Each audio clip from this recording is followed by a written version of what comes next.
manage, love? Yeah, of course I can. Oh, it's a bit cold for him. He's all right in his baby nest. I don't feel it. Dear love. Hey, come on, let's get him in the car. It's Ron Sykes' car. Yeah, take my car, he says. Only the best is good enough for old Fred. Oh, isn't that nice of it? I think I'll sit in the back, Brian. It's safer with him in Yeah, front. okay, love. Hey, he doesn't say much, does he? Oh, doesn't he? You just wait.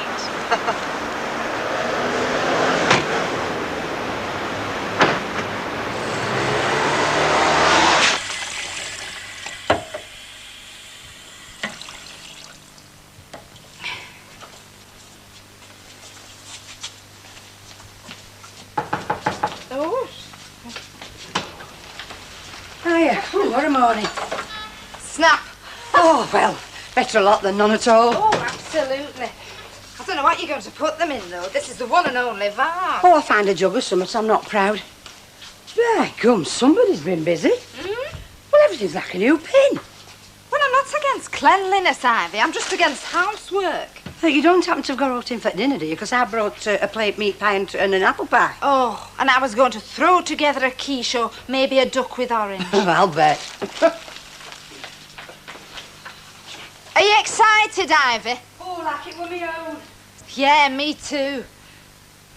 You know, it isn't actually too late, is it? You know, for you and me to have one. Hey, shut up, will you? That's tempting providence, that is. Well, then we could have our own little mothers' club, you, me and Gail. Folk would think I'd gone in for baby-minded. Hey, is that a car? Oh. Oh, it is. It's them. Oh, I hope you haven't been car sick Well, I or hope it hasn't been too cold for it. Come on now, listen to us. We're like a couple of mother hens. What do you mean, grandmother ends more like? Hi. Oh, Hello, Mum. hello, love. Now, what are you doing here? What do you think? She's checking up on me. Oh, come on. Come on. Let's have a look at him. Oh, the little love. I bet he wonders where he's come to. He's hardly opened his eyes. Oh, isn't he lovely? Oh. Where am I going to put him? Haven't either of you two brought the cut down? Oh, that was going to be the next thing. Anybody you think you have any kids of your own? We got you from Court, Buster.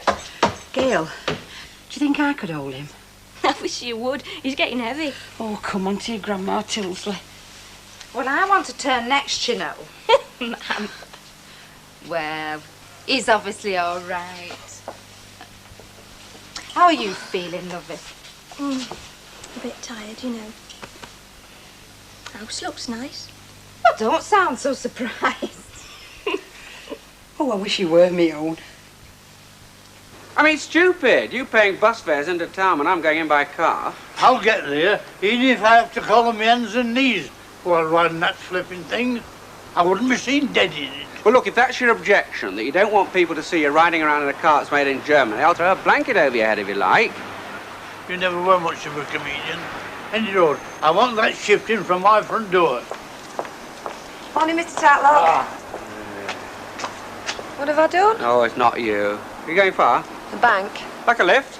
That is, if you've no objection to the car's nationality. I've got nothing against the Irish. Get in.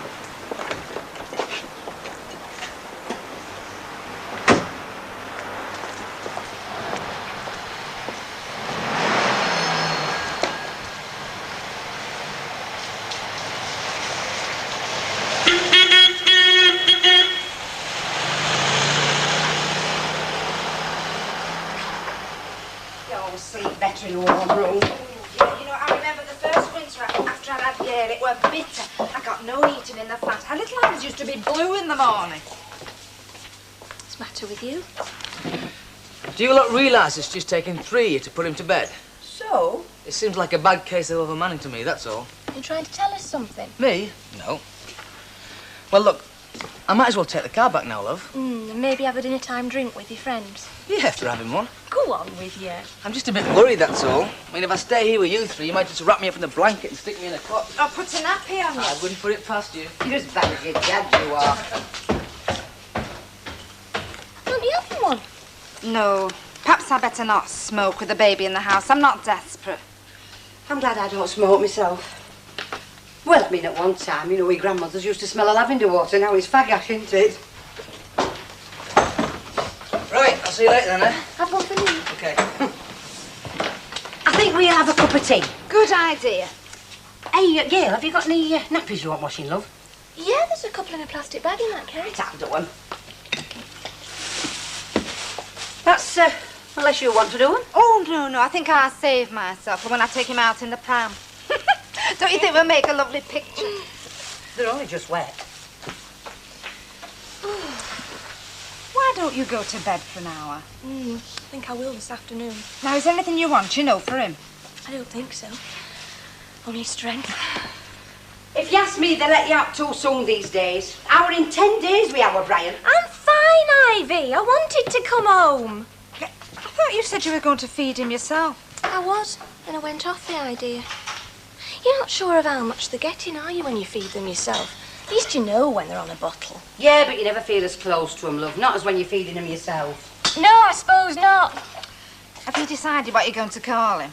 Yeah, I think it's between David or Daniel. What were them names, love? David or Daniel? I like David. Oh, I prefer Daniel. You would.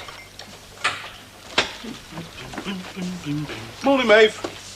What do you want? You'd lose a lot of customers greeting people like that, you know. I'm sorry, but you've just come in at a time when I'm very off men. Oh, is that docket clerk been chasing you again on the scooter? What do you want?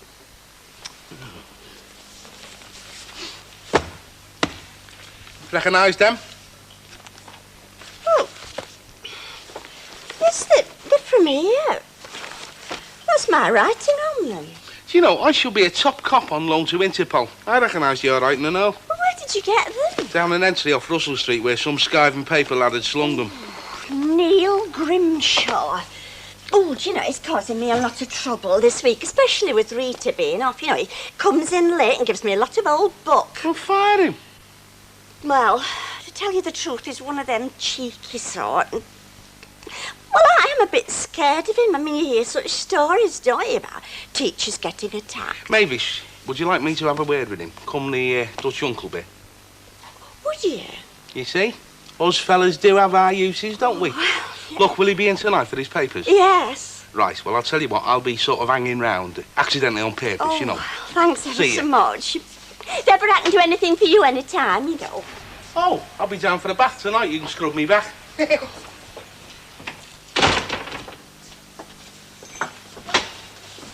Don't worry, Maeve. I didn't mean it. Oh, I was hoping you did.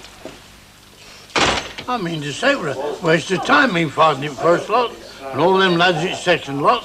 Then Jerry comes and starts flooding the country with his cars and stuff, doing a working man out of a job. I go for Japanese, too.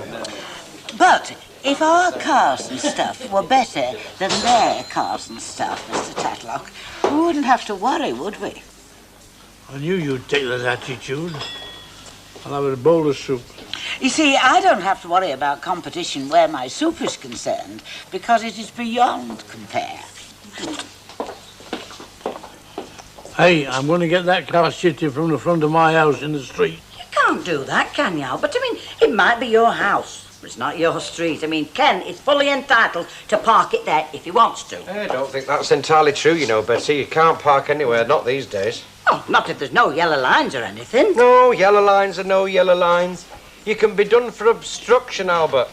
You know, that's if somebody wants to do you, like a copper, something like that, know what I mean? I'll have a pint, Dad, please. Hello, sunshine. What are you doing here? I thought you'd be washing nappies out. You're kidding, aren't you? With Audrey there, my mum there, I feel like a spare part. I know just what you mean. Give him a pint, would you, Betty? Mother and baby all right? Yeah, that'd be great. I've got a little present for him, but I'll give it to you later. That's nice of you, Betty. Oh, Thank it's only you. little. It's nothing much, really. Yeah, people have been very nice, aren't they? Oh, yes, and for a new little baby, you have to. Because they're lovely. Mr. Tatlock? There you are, Flower. Mr. Tatlock? Yes, I found it. Well, really?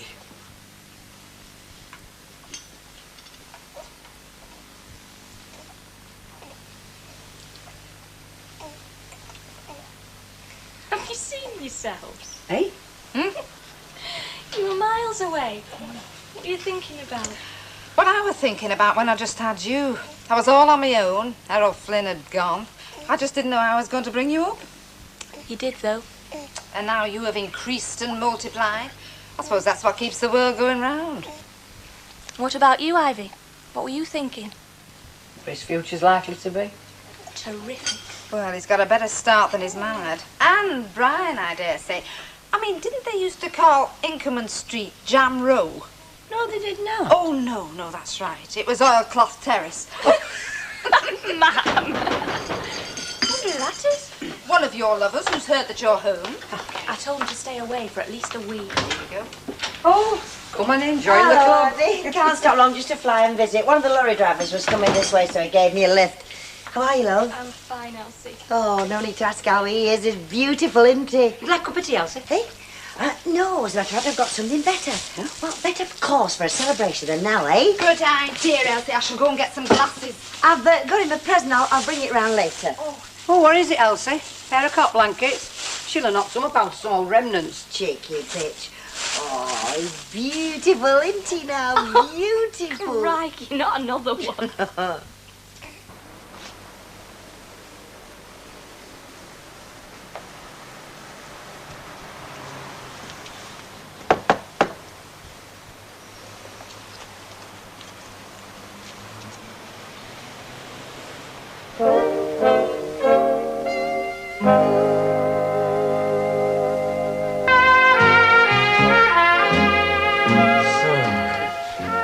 What is the first bit of advice a dad gives to a young lad then, hey? Tell me that. You can't catch a bird with chaff. You what? No, it's just something I heard somewhere. No, the first thing he tells him is how there's two things to avoid, innit? Honesty and women. Do you reckon? Definitely. Because if you're honest and you've got a bird, you haven't got a friend in the world. I find that a very odd view, Mr. Yates. In fact, like most of your views on life, I hardly think it is likely to lead anyone to a New Jerusalem. More probably the nearest police station. All right, Mrs. Walker. What advice would you give to a young lad then? To find out what makes somebody like you tick, and then to avoid whatever it is at all costs. Do you know, I think I'm going to lie down for a bit. All that cooking I've done seems to have settled on my stomach. Yes, Mrs. Walker. Hey, I tell you what advice I'd give to any son of mine, Eddie Yates. What I have given him, in fact. Treat people as you want them to treat you. Oh, well, I'll have a pint then. I'm serious. So am I. You better get him in again, Betty. It looks as though it's going to be left to old Grandaddy here to be permanently in the chair, I think. Well, look, I can't go back in the hill, can I? I mean, I've got responsibilities now, haven't I? Yeah, just you remember that and all. Take no notice of him.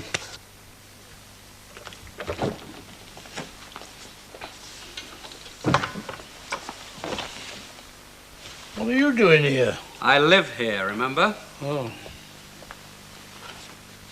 Where's your dinner? No. Well, I better go make myself some then, haven't I? Excuse me, Uncle Albert. Do you mind if I have a word with you first? What about? I think you know very well. Did you happen to notice that my car was still outside? You couldn't miss it. No, and neither could that policewoman. What policewoman? Oh, come off it, Uncle Albert. The policewoman you reported me to for causing an obstruction. I never reported you. I reported that Jerry car of yours. Well, that's the same thing. I own the car. You report it, you report me. Oh, well, that's not my fault. Anyway, for your information, when I told her it was my car and I lived here, she apologised for troubling me and went on her way, but the whole thing was very embarrassing. Well, she wasn't doing the job properly then, was she? Of course she was. I've a perfect right to park my car outside here, as long as it's not a no parking zone and nobody objects. Well, I object, and I shall go on objecting until it's shifted.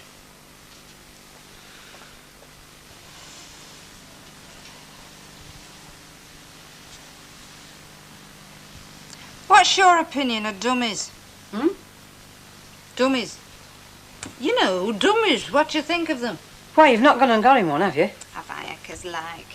Mind you, I've nothing against them. I think they work. They keep a child bearably quiet. Filthy things. Especially stuck in a filthy face. No, they always look poverty-stricken to me. Well, we have our little comforts, Ivy. Fags, for instance. I mean, why shouldn't a baby? Can't break them off a habit and all. I just threw our girls in a dustbin one day. She never asked for it again. Yeah, well, our Brian never had one to ask for. Hope our David doesn't either. Who? Oh, you mean our Daniel. Now, what have you got up for? I couldn't sleep. I kept thinking I couldn't hear him breathe. Oh, Gail, you've got to have some rest. You'll make yourself ill, then you'll be no good at all to him. I know. Oh.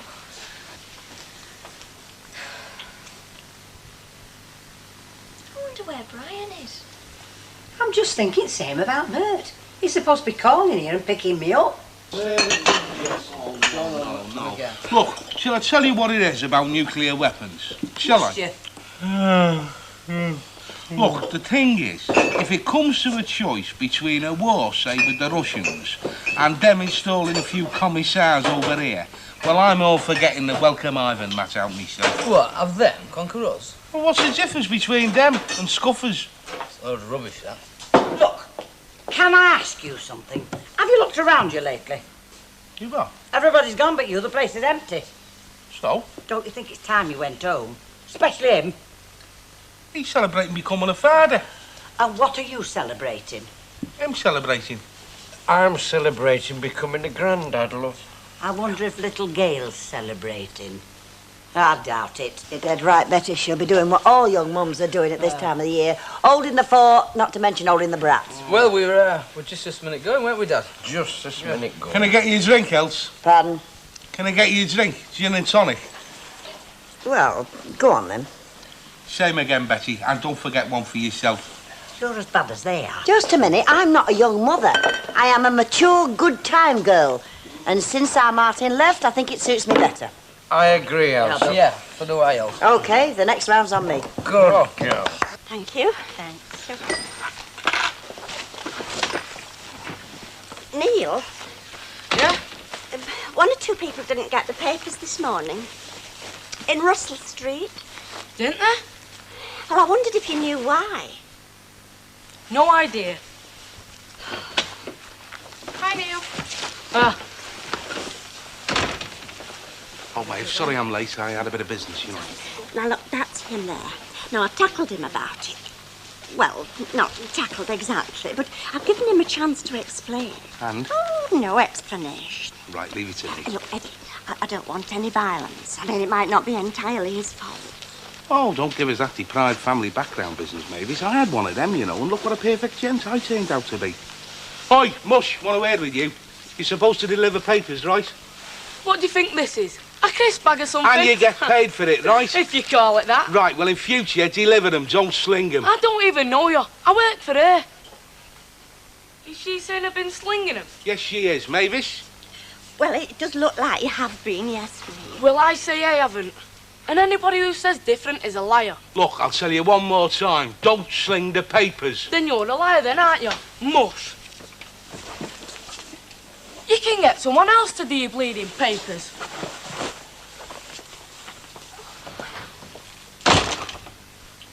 Yeah, well, good riddance, eh, Maeve? I thought you were just going to talk to him. I didn't know you were going to upset him. Upset him? Give over. You smell like a brewery. I don't think you should let him go breathing beer fumes all over that babby Gail. He'll love it. Is it all right if I go and have a peep, love? I'll be very quiet. Yeah, go on. You see, why can't you be as understanding as her? And I'm surprised at you. Don't blame me, blame Bert. You could have come home sooner, Brian. Look, love, because my mum was here and Audrey, I thought you'd have been all right. Anyway, where is Audrey? Shopping. You're supposed to have had a week off to look after her, not to go boozing. I've said I'm sorry. Hey, he's a little belter, isn't he? Don't you think he's got a look of me, love? Well, God help him if he has. Now, come on, we're going.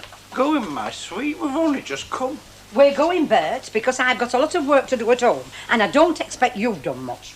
Isn't she lovely, your mother? Oh, what it is to be henpecked. Ta-ra, love. I think he's a little cracker. Just like you are. Bye, See you later, Dad. Ta-ra, love. I'll come again when I can manage it. We can't cope without you, you know, Mum. I mean, there's enough of us. It's knowing what you're doing, Brian, when it comes to looking after a baby, not how many pair of hands you've got. Oh, she's like an army of occupation, isn't she? Well, how's it been, our Fred? He's been all right. Oh, has somebody not been? It's your mam and mine. They're like cat and dog, especially over Fred. It's very trying. Nah, I just tell him to belt up, love. How can you when they're being so good? Hey, how are you feeling anyway? Tired. I tried to have a sleep this afternoon, but I kept thinking, suppose something happens to him while I'm asleep. What's going to happen to him, eh? He's so little. Aye, but he's stronger than what you think, you know. Do you think? Yeah.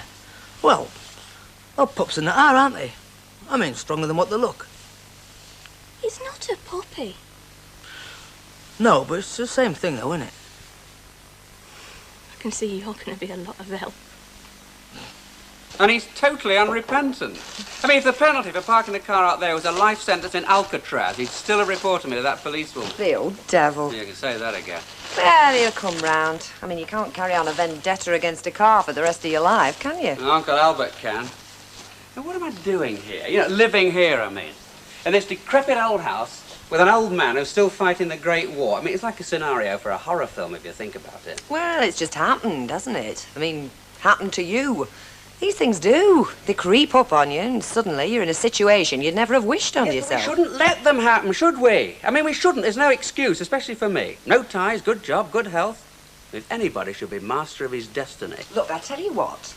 You wait till he's asleep tonight, and then get up, put all your worldly possessions into a spotted hanky, creep out to your car, and drive off to a new life. Yeah, well, that's exactly what I feel like doing. You know, I'm just not up to fighting an 80-year-old man about a German car. The whole thing's ridiculous. And I went to university. Well, do it.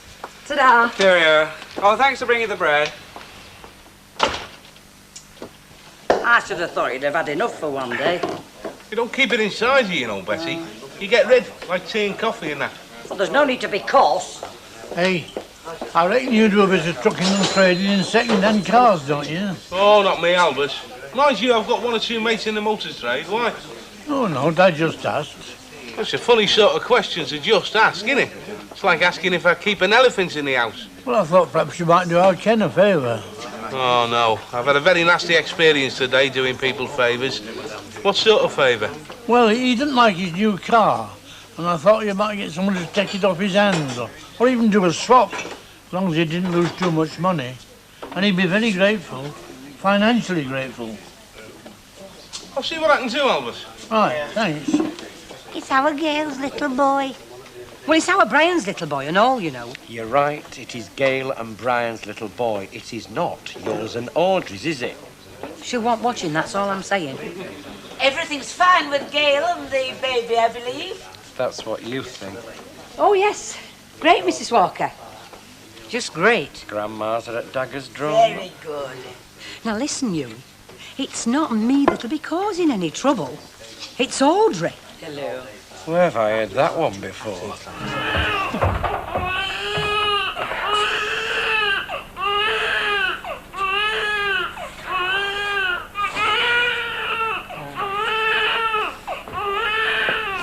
Brian, is that you? Well, ain't the sleeping prince, that's for sure. Not after last night. Hey, what are you doing? I'm getting young Master Tilsey his breakfast, that's what. So we can all have a bit of peace. Yeah, I'm supposed to be doing that. Well, you're too late, aren't you? Yeah, so it seems. Look, give it your Audrey. No, I'll take I it can up. manage. You can mash the tea if you like. I'm dying for a cup, and I'm sure Gail would the same. Audrey, What?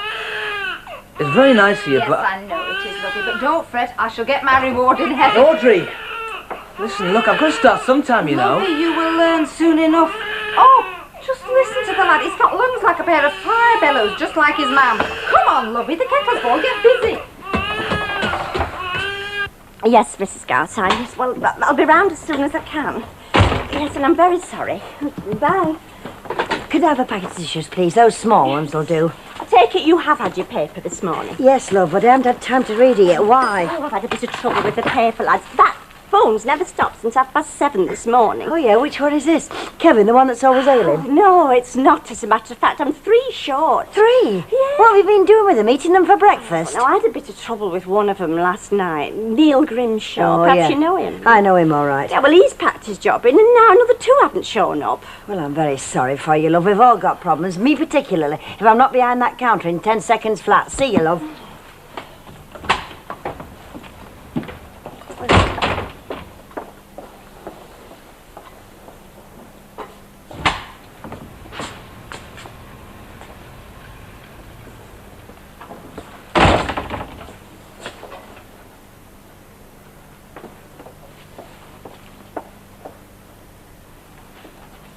Hello, Neil. Packet of chewer. Look, Neil, about last night. spearmint. Well, I mean, perhaps I was a bit hasty. Well, that is to say, we were, Mr. Yates and me. Short-handed, are you? Yes, I am, as a matter of fact. I don't suppose... No chance.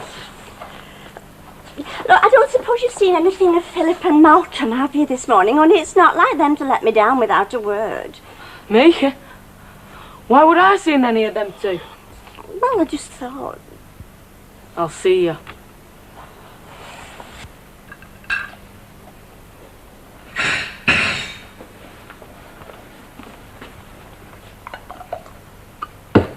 My gum.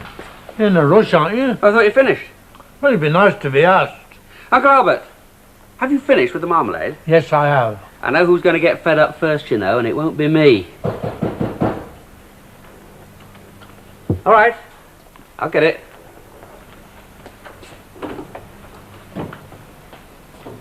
Hello, come in. We're not too early, are we? No, of course not. Hello, Mr. Tatlock. Morning. Say hello to Mr. Tatlock, Tracy. Hello. I hope we're not rushing you, but I promised Alf we'd be back about 11. No, the sooner we get back, the better, as far as I'm concerned. I don't think we'd have bothered going, actually, if he hadn't offered us a lift. It's a bit of a trek on 2 buses. It's a pleasure. Is he all right? Oh, it's just a bit of hurt pride. He's worse than a big soft kid. Oh, he's not still going on about that car, is he? What else? Right, you fit? Yeah. I'll leave Uncle Albert to do the pots, keep him out of mischief. Right, Uncle Albert, we're off now. Are you sure you wouldn't like a lift in the car? Not in that thing. Suit yourself. Come on, Tracy. You wouldn't say no to a lift in your Uncle Ken's car, would you? Well, she's not old enough to know any better. Oh, come on, let's get out of here before I really lose my rag.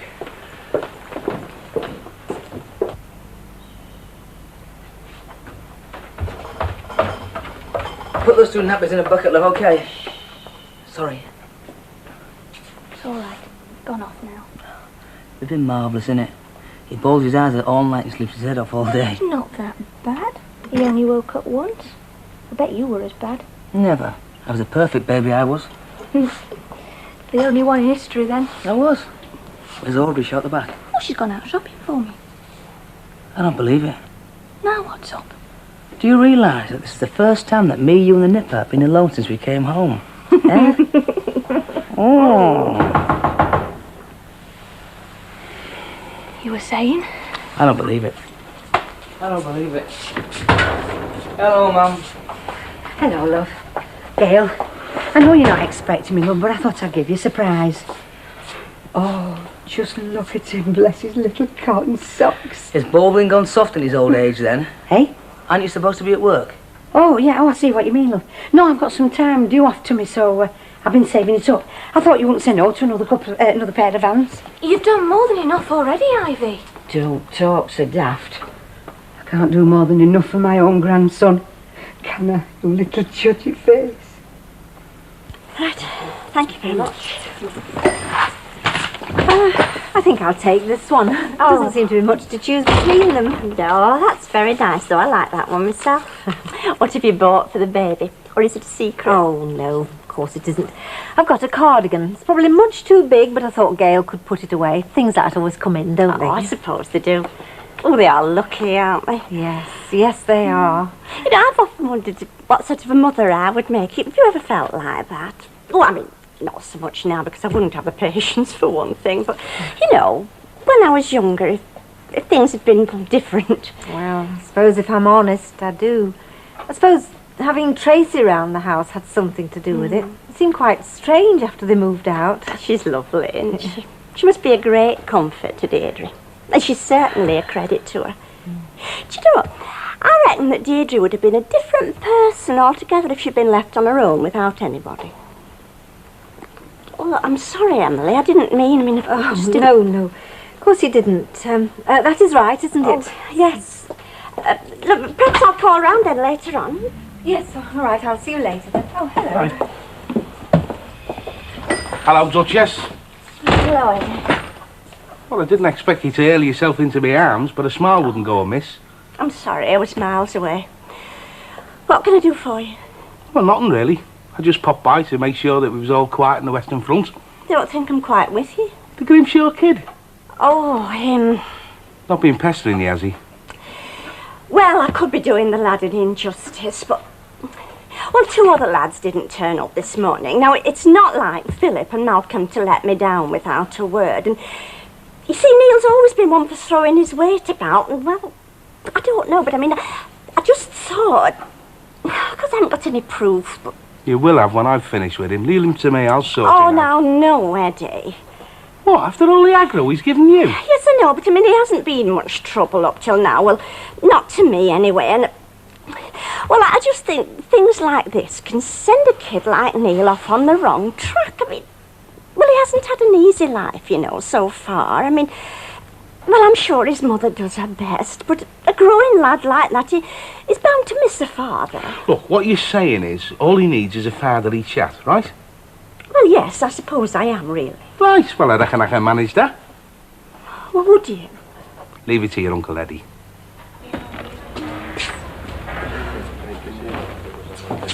Hiya, what are you doing here? I'm looking for you. Right, you found me. Are you having a drink then, or what? Yeah, I'll have an half, please. That's already getting. Betty, half when you're ready, please. OK, my love. Hey, you want to watch it, you know. I mean, Gail wasn't very pleased about it yesterday, was she? What else can I do, Dad? Look, I've got Audrey fussing over him like a broody hen. I've got my mother dusting everything and stopped still for less than 10 seconds. And Gail's up to her ears in ironing. I can hardly get into the flipping house, Dad. It wasn't built for coat parties, you know. I know that. I mean, I was the one that told you it was too small in the first place. That one at Peterloo Place, much more room. There is nothing wrong with the house, Dad. It is perfectly big enough for me, Gail and the nipper. Look, it's me you're telling, you know. I mean, I had just the same trouble when you were a kid. You see, grandmothers expect to poke their noses in. Didn't you know? That's what God gave them noses for. I've had it up to here, Dad. I'm sick of it, honestly. Look, I know they both mean well, but they're driving me crazy, the pair of them. Well, I don't see what I can do to help some. Listen, Dad.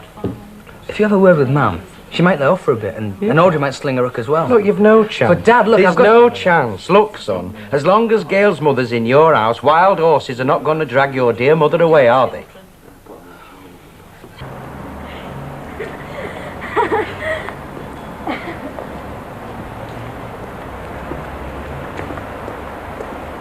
Hey, you!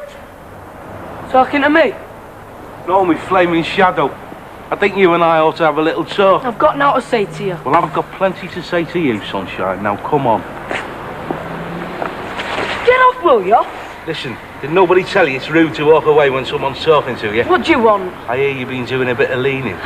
You what? A couple of lads at the cabin didn't turn in this morning. I reckon you know why. Don't know what you're on about. All right, what if I do? Listen, Sunshine, you've caused a lot of aggro to a very good friend of mine. And when friends of mine get upset, I get upset. I was only Shut it! I haven't finished yet. It's better. Now listen, there's several ways of dealing with you in my book, none of which are designed to improve your features. Got it? I think so. Got it? Yeah. Right, now we know where we stand, don't we? Perhaps you'll go and apologise to Miss Riley now. I will, honest. Yeah, well, see you do. And don't forget, if you do anything to upset me again, you know what to expect, don't you? I won't.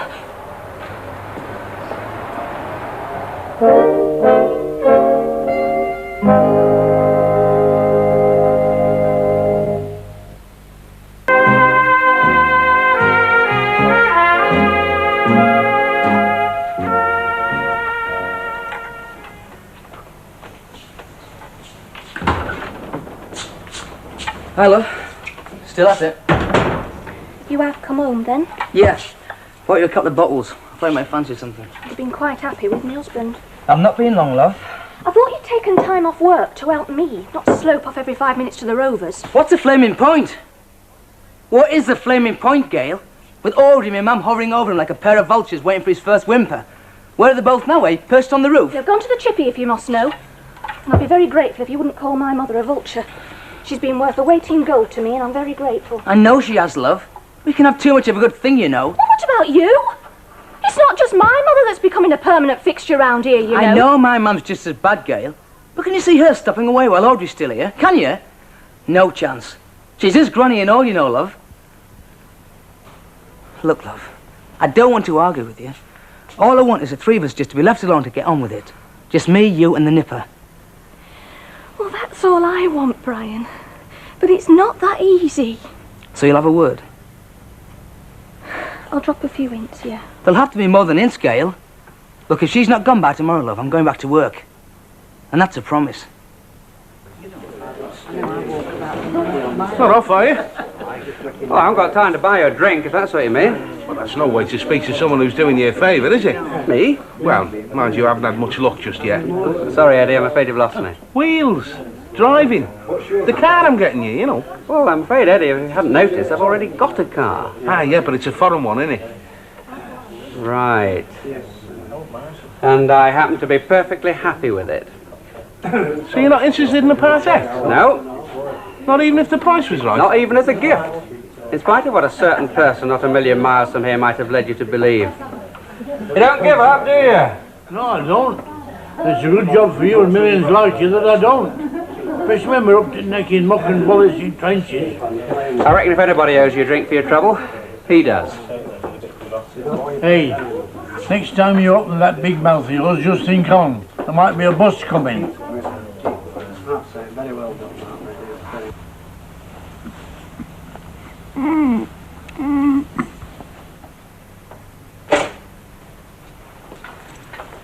Has he gone off? Give him a chance. Have you settled on Daniel then? Looks like it, yeah. Well, I'm glad about that. I could see the poor little beggar being called our kid for the rest of his life, the way you two are going on. He's one of them for me. Oh, yes, he are. Oh, if he knew what the world had got in store for him, he'd never grow up, would he? He'd stay like that for the rest of his life. I bet he said that about me. And I'm not complaining. Me neither.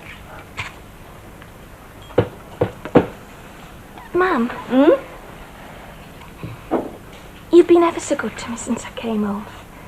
I don't know what I'd have done without you. Think nothing of it, lovey. It's been a pleasure. I'm only sorry I've got to sling my up, but, well, it isn't as if I'm the other side of the world, is it? You what? Well, you are on your feet again now, Gail, and I have got a place of my own. It's going to be as damp as a potholder's boot unless I go and get some heat on. So I thought, first thing tomorrow morning, if that's all right with you. Yeah, of course. Oh, there I go again. I mean, once I start, I can't stop. I'm like a blessed gramophone record. I'm sorry, lovey. You were going to tell me something. Nothing. Just thanks, Mum. Oh. Thanks a lot. Bye, Mavis. Hello, Tracy. How's me favourite girlfriend then, eh? Still gonna marry me? Oh, shut up, Eddie. You'll be giving her nightmares. Take no notice of her, she's only jealous. Think I'd better get my daughter out of here before this gets serious. This is serious. See you. See ya. Bye-bye. Come on, love. Can you manage it? Bye-bye. You know, I think you've missed your vacation. Missed it? Yeah. I never had one. Oh, well, I think you have. You know, you've got to smash away with kids. Oh, shut up, Mavis. You're making me blush. No, I mean it. And I don't mean just for Tracy either. Ah, no more aggro from our friend then. Well, I don't know what you did, but it's worked wonders. I'm very pleased to hear it. Philip and Malcolm came back for the evening paper round as usual. Said they were very sorry. Then guess what? No idea. Neil himself walked in, meek as a newborn lamb. Said he were very sorry for what he'd done, and could he have his job back? Did you give it him? Oh, well, of course I did. I mean, I knew he was sorry for what he'd done all along. You see, I just had this feeling deep down that all that was needed was a little tact, a little understanding. Just a fatherly chat to gain his confidence. And I was right, wasn't I? Oh, dead right, Maeve, yeah. It's all ready for him. Oh, right, I'll take him up.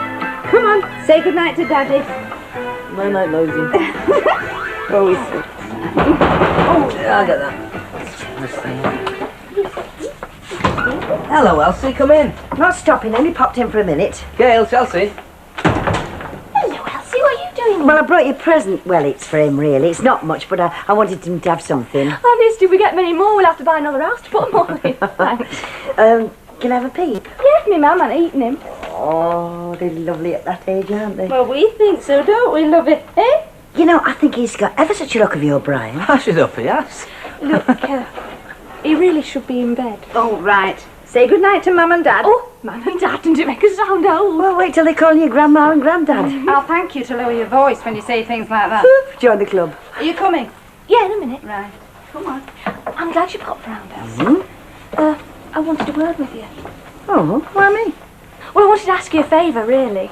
Oh, go on. Well, we don't know when the christening is yet. Well, it'll be about round the end of the month. And we'd like you to be godmother. Hey, aren't I a bit long in the tooth for all that? Oh, go on, Elsie. I'd be ever so disappointed if you said no. Yes. Well, why me? Well, you've been like a second mum to me.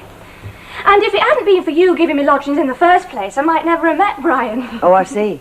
So I'm responsible for my lad upstairs, am I? You will, won't you? Well, I just hope you know what you're doing. Because if I'm the same influence on your Daniel as I was on my own grandson, you might live to regret it. I reckon we'll take that chance. Hey, love? Definitely. Would I like some more? Yeah, go on, you've twisted me arm.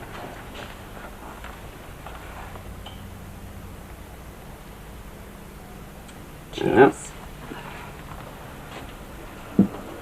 You had no intention of going out tonight, did you? Did you want to go out? Nah, not really. Well then. You've never been much of a one for the bright lights, have you? Meaning what? Oh. Stopping round here all your life, for one thing. Teacher at Bessie Street School, community development officer over the road. I mean, nobody could actually accuse you of having the travel bug, could they? I was a taxi driver, remember? Ah, yes, I was forgetting.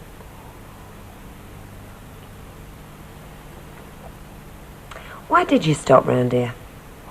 Why not? I brought up round here. Val was from round here, so it was only natural we would settle here, I suppose. Yeah, I know all that, but... Well, I mean, after.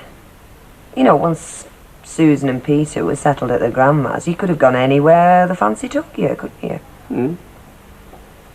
But my fancy didn't take me anywhere, did it? And right now, I can't say I'm sorry. Mr. Tartlock's back early. Not really, it just seems that way. Hello, Mr. Tartlock. Alright. Why, warms your heart to see a place like that on a night like this. Come on, Chuck, make room for me. Oh, you can come in here, actually. I'm going to put the kettle on anyway. Oh, that's better. Have you been sniffing the barmaid's aprons, Uncle Albert? Why? That's the first smile we've had out of you for the best part of a week. Well, it's the first time I've had somebody to smile about, isn't it? The car, you mean? Why, it's gone, hasn't it? Yes. Yes, it has. To Viaduct Street, I got the offer of a lock-up garage, so I jumped at it. You mean you haven't got it shifted? No, I haven't. It's safely under lock and key, where it can't be sabotaged, towed away, or attract the attentions of wandering policewomen. So I think the sooner you get used to the idea, the better, don't you?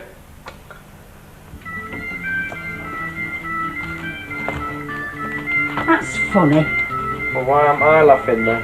Well, I had it at tea time. What, love? The crochet pattern. You've not shifted it, have you? Sure. What would I want with a crochet pattern? Well, it's not just walked on its own, has it? No, if it's sprouted legs, it hasn't, love. Well, you might give me hand to look for it. Oh, I don't suppose I'm going to get any peace unless I do, am I? Have a look at it outside of that chair. Come on, shift yourself. Barry? Well, I didn't know it was there, did you? You're about as much use as hairnet in a thunderstorm, you are. What you making any road, kid? What's a cardigan? I saw it packing this afternoon, like it. Very nice. But in case you haven't noticed, it's a little lad.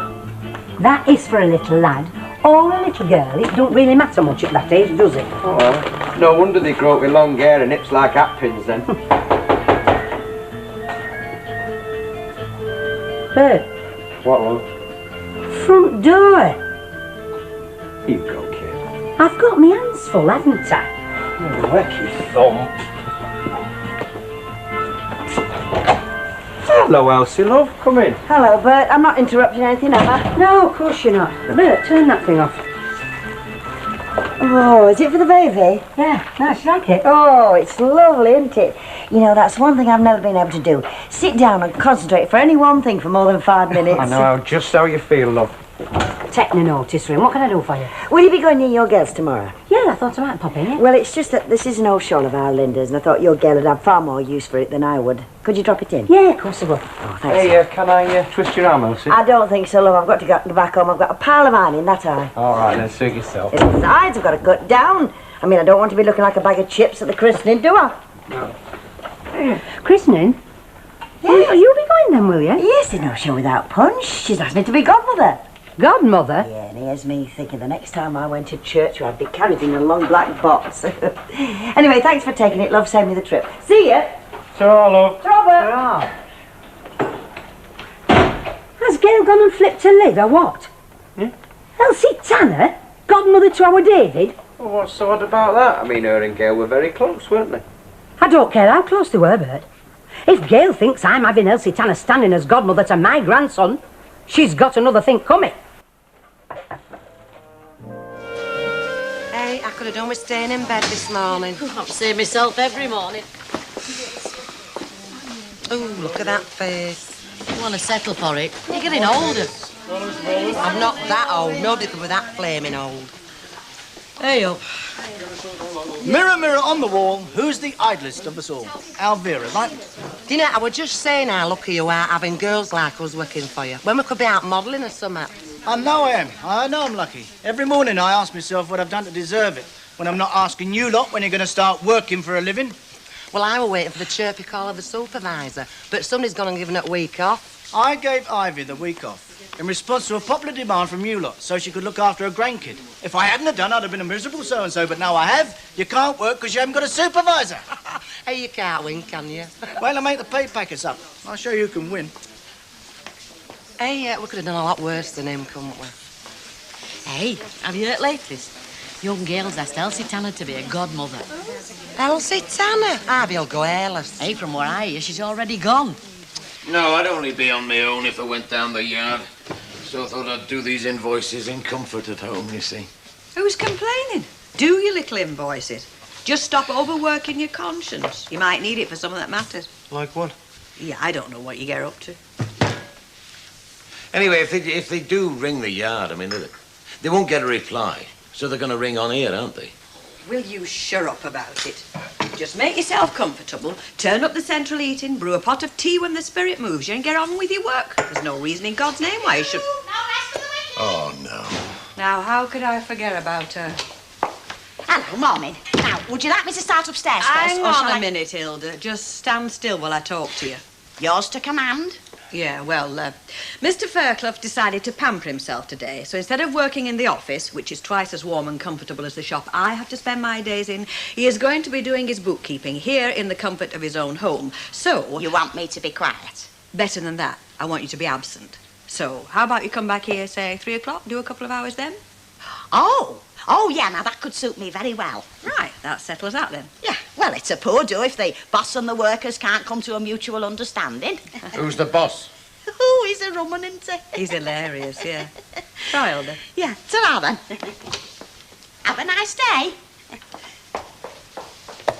You're punishing me with her, aren't you? And I don't even know what for. Ta-ra. Have a nice day.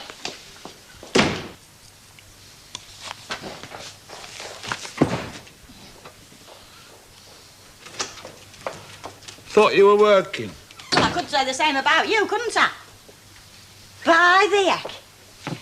I've only to turn my back for 5 minutes and you're hard at work picking losers. Oh, well, it was the weather forecast, you see. Oh, go on. This could be something new. Well, this fellow on at Wireless, he said, it'll be hard frost in the northwest and be slow to clear. Oh, not the only thing in the northwest that'll be slow to clear, is it? Well, come on, what's this got to do with pots of tea and the racing page? Well, I can't clean windows in the frost, can I? You can with a chamois leather, but not from where you're sitting. Oh, you know, you amaze me, Stan, you really do. How anything as overweight as you can blow with the wind, I'll never know.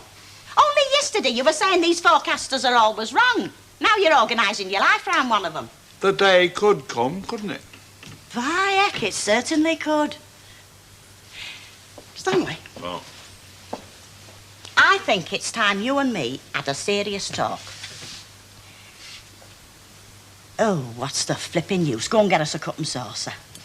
All right.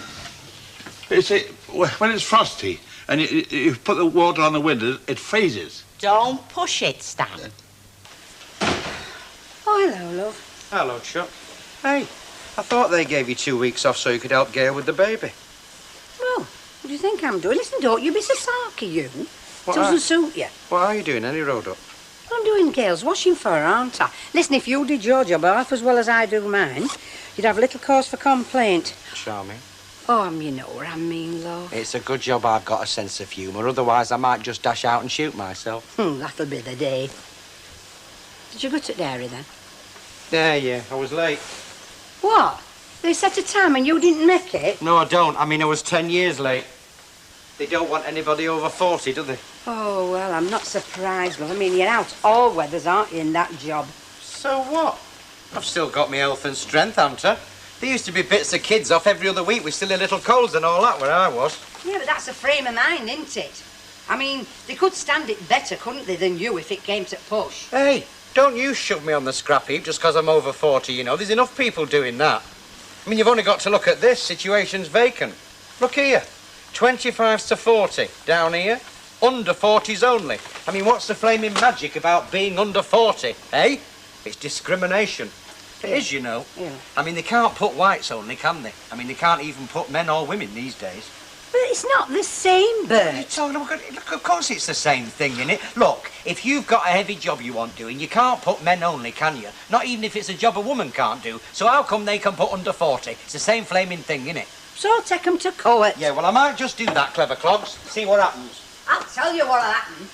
It'll cost you 2,000 quid for lawyers. Ah, well, it's not right. Mind you, when I come to think about it, it is, isn't it? It's discrimination. Hell's bells, woman. What do you think I've been saying for the last 10 minutes, eh? It's Kid's birthday on Wednesday. Over 3 weeks since I ordered the damn thing. Hello? Well, it's not arrived. What, 3 days from Birmingham? Well, you send them first class, don't you?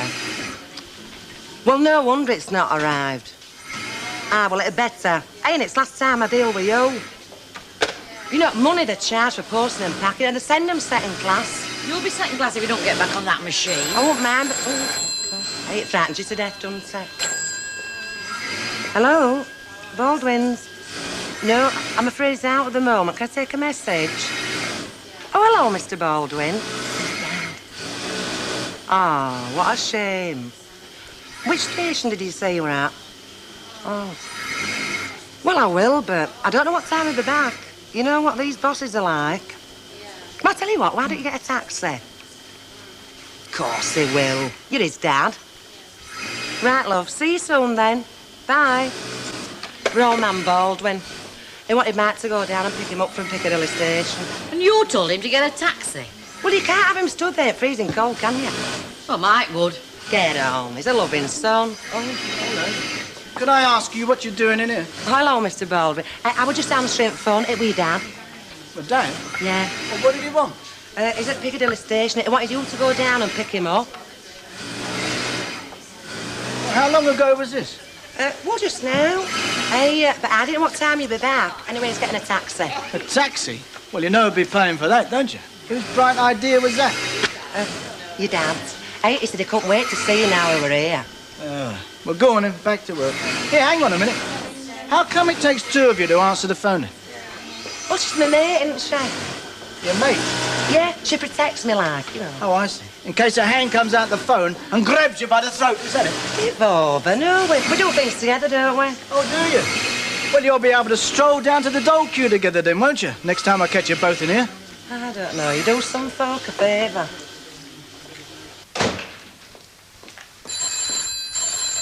I'll get it. Weatherfield 8463. Hang on a minute.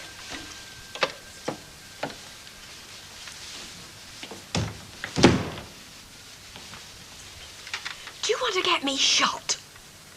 It wasn't meant to be nice. Not after the barney you had with my husband. Well, it's a hobby of his, jumping to the wrong conclusion. And if he knew Ralph Lancaster was on the phone to his wife, he'd jump to another. Yeah, well, we know your business. Yes, I'm interested. Go on. Not the Gatsby. Not there. No. Where then?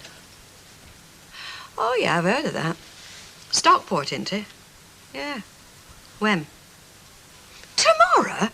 How come I'm getting all this notice? Go on, yes, I am interested, but you're not involved. Now, listen, if Len knew you'd set this up, he'd go round the twist. Well, you should know why he's bothered. I'm a beautiful woman and he's a jealous man. Right.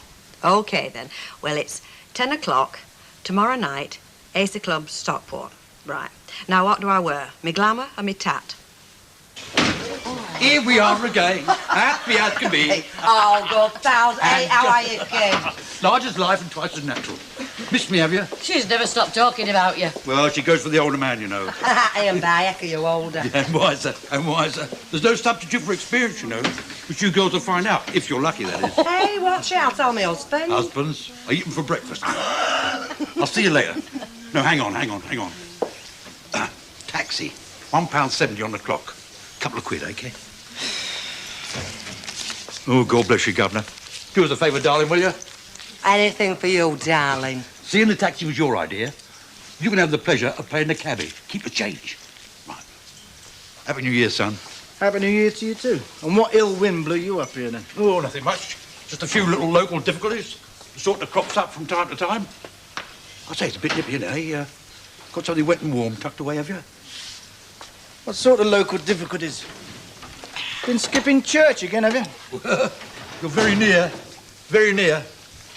You could say that my activities have been exciting the unwarranted interest of the of the boys in blue. I thought they were all Chinas of yours. Oh, not this lot. This lot's different.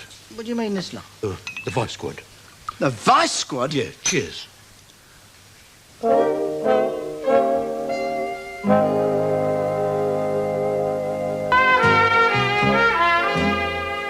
Yeah, I know all about that. Look, can I phone you back? I'm up to my eyes at the moment. Well, I don't know, about an hour, all right? Yeah, OK, see ya. Come on, let's be having it, then. Having what? Having what? You just left the story with the Vice Squad knocking at the door, which is the biggest cliffhanger since Pearl White. Now, come on, give. Well, I told you, boy. It's something and nothing, really. It's this business venture, what I'm involved with at the moment. This video cassette lark, where we tape weddings and, you know, for interested parties. Look, will you get to the point? Well, I'll tell you how it started. You know Ernie Tuttle, the butcher from Newington Causeway?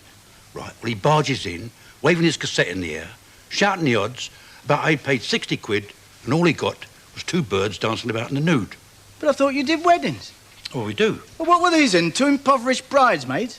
Well, I'm telling you, aren't I? It's Terry, my producer-director, doing a bit on the side. Blue movies? No, not blue, sort of off-white. He's not that clever, really. Anyway, there's 1 or 2 complaints by the elders of the chapel, as you might say, and the Vice Squad starts sniffing around. Well, they ask a few questions, and they say he's going to ask a few more. So I'm thinking to myself, aye. Time I was taking a little holiday. Not leaving the country or nothing like that, mind you. Well, what does Terry say about all this? You tell me and I'll know. They haven't caught up with him yet, have they? He's scarpered, hasn't he? So I says to myself, fade into the background, Frankie. Let them find Terry, sort him out. Then when he's been shown the error of his ways, it's back to London town for me and business as usual.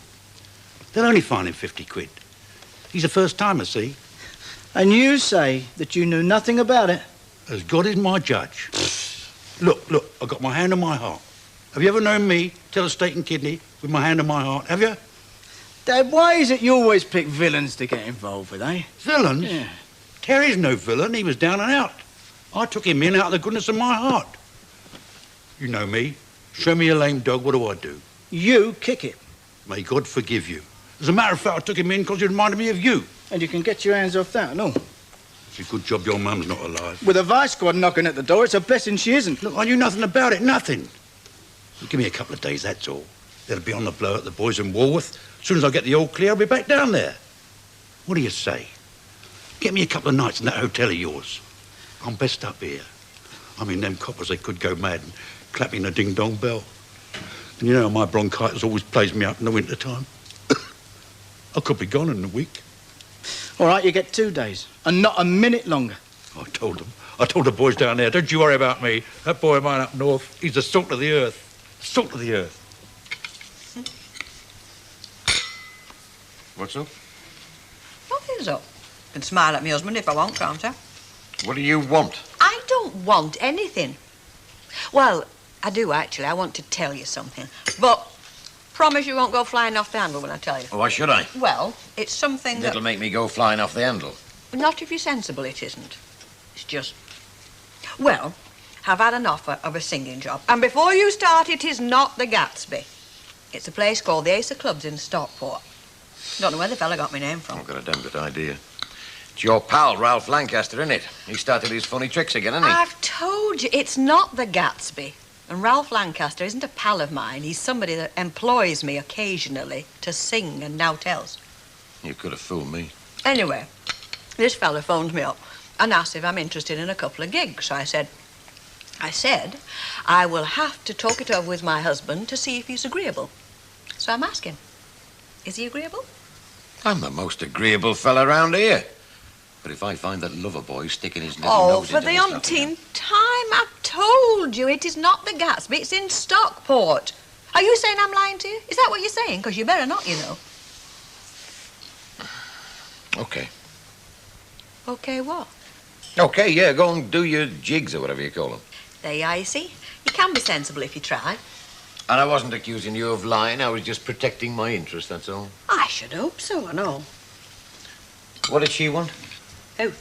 Mavis. Mavis? The phone rang when I was upstairs. You said it was Mavis. Oh, Mavis. Oh, yes, Mavis. Well, it was this fella from the club. He didn't know my home phone number, and he'd been put onto the shop, so she was ringing to tell me, you see. I don't get that. I mean, nobody's wrong since Mavis. I've been sitting here. How did he get in touch with her? Oh, that time? Oh, no, that time it was, the paperback fella was in the shop and Mavis was phoning to ask what to order. No, the fella from the club rang while you were at the Rovers. Oh. Oh, stop asking daft questions. You're confusing me now. What do you want? Fruit salad or a piece of cake? Fruit salad. Thanks, love. Vera, don't bother to take your coat off. What do you want? Nip across the road and get us something to eat, eh? Well, don't you want me working? Yeah, after you've been across the road. Well, why me? Because you're one of the few people I can trust not to bring me back a bag of cement when I've asked for a sandwich. Listen, go for me, darling, will you? Go on, then I'll go for you. Right. What do you want? Oh, well, jelly deals, anything like that? No, you'll have naught like that. You'll have an ham cake. Oh, well, that's near enough, isn't it? And the same for me. Hey, do I get out for going? Yeah. I don't dock his taxi fare out your wages. Here, whoever would have thought a scruffy little urchin like you would grow up to have his own personal harem like this? Never mind a personal harem. What about the money that you conned out of Fred G? Conned? How many times do I have to tell you it was strictly legit? All right, Terry veered off the straight and narrow, but he'll be back. And when he does, we'll be into making a profit. A big profit. You do well to invest a quid or two. I'm not that stupid. And I'll tell you another thing. What? G wants his money back. Well, he can have it. I mean, if he wants to turn his back on the Bank of England, who am I to stop him? But I thought you said you were short of cash. Who told you that? Well, I did get the strong impression when you asked for the taxi fare. Well, that just shows how easy it is to jump to the wrong conclusion now, don't it, eh? I may be short of the readies, but I'm not short, if you get my drift. I may not have had time to call on my friendly bank manager on my way to Euston. What I did remember was to bring my chequebook. And I've always been taught there's no point in offering a cheque to a cabbie. You'll get out of your coffin after they've nailed it down, you will. Well, easy getting out before, wouldn't it, eh? That reminds me, I'm still a bit short of the ready to get to the bank.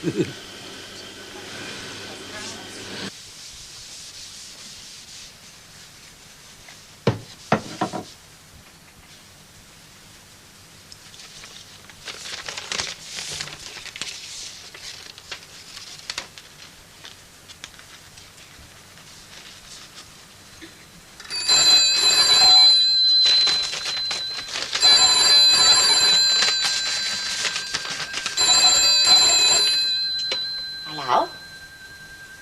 Yes, 8463. Yes. Oh, no, I'm sorry, she's not in at the moment. Can I take a message? Oh, yes, I'm a great friend of hers. Yeah, pardon? Ralph? Oh, yes. Yes. Yes, I see. Pardon? Oh, yes, certainly I will. Yes, you can rely on me. Bye.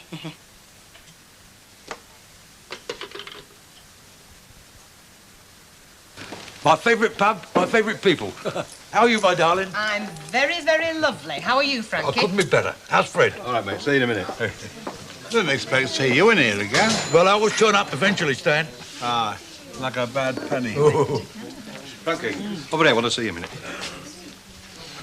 Get that down, you mate. Oh, great. Lovely. Listen, Frankie, I've been thinking about, withdrawing my investment, like, you know what I mean? Well, it's with you being down there, me up here. I'm a bit out of touch, you know what I mean? Oh, I see. Yes. Well, if that's what you want, Fred, that's what you want. I mean, I think you're being a bit stupid, but your loss is my gain, as they say. Well, hang on, Frankie. What were you doing there? Well, what do you mean? I'm giving you the money back that you wanted. Yeah, but I mean, last time you said you couldn't give me a cheque. You said that your mate, Terry, had to, here to sign it, so... That was the company account. This is my private account, you see. I see. I'm buying out your investment personally. Oh, yeah. I wish the other lads felt the same as you, but they're all going to hang on, aren't they? You are sure, are you? Well, yeah. Yeah? Oh, well. It's your funeral. Oh, Dwin, there we are. Hey, hang about, Frankie. This is for 150 quid. Well, that's it, innit? I mean, that's what your investment's grown to. I did tell you, didn't I? I said, you help us buy the equipment, I said. And in no time at all, we'll be in the big league. That's only for starters. So if you want out, Fred, you want out. Well, hang about. Look, I might reconsider, Frankie. Just a minute. You just sold out your investment to me in good faith. Well, yeah. Look, I'll tell you what. I'll give you all this back and you give me a cheque for, say, 100. Put 50 back in the firm for me, you know what I mean? Give me you put 50 back, give me a cheque. Just a minute, Fred, you're trying to confuse me. Look, I'll tell you what. You were a founder member of the company, as they say. Oh, yeah. So I'll help you out. Oh, yeah. You hold on to that. Yeah. That takes care of your original investment. Sure, yeah. Okay? Yeah, sure. Finito with that, okay? Mm-hmm. Now, you want to come back into the company. Yeah. So, you give me 50 onces.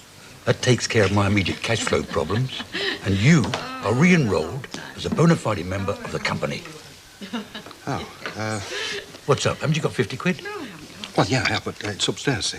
Oh, I see. Well, that's it, isn't it? Beyond reach, isn't it? But leave it, Fred. The more I try to help you, the more I club on myself. Hang on, Frank, yeah. I'll go and get it, mate. Okay. Lovely ones. Really very nice. They're good when you go to the warehouse, you know.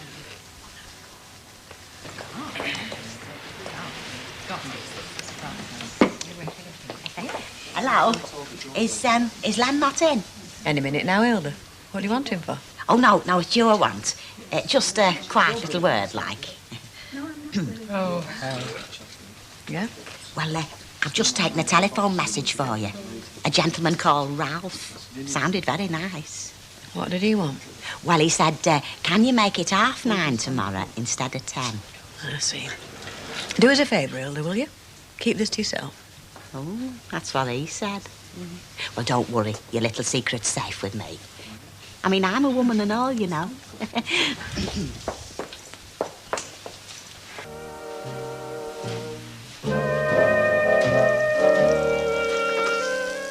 Isn't it ready yet?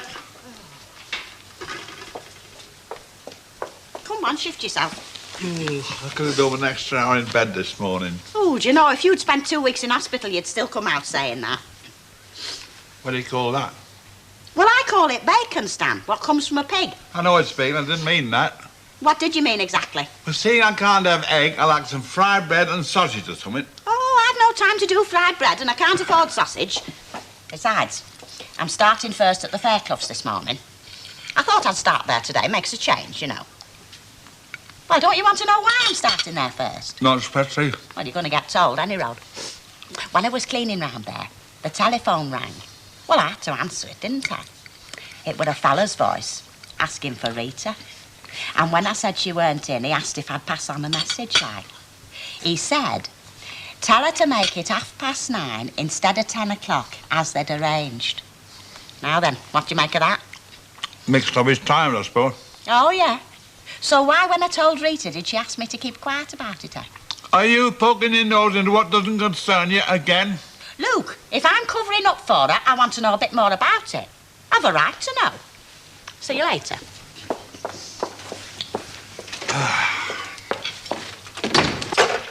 You, only me.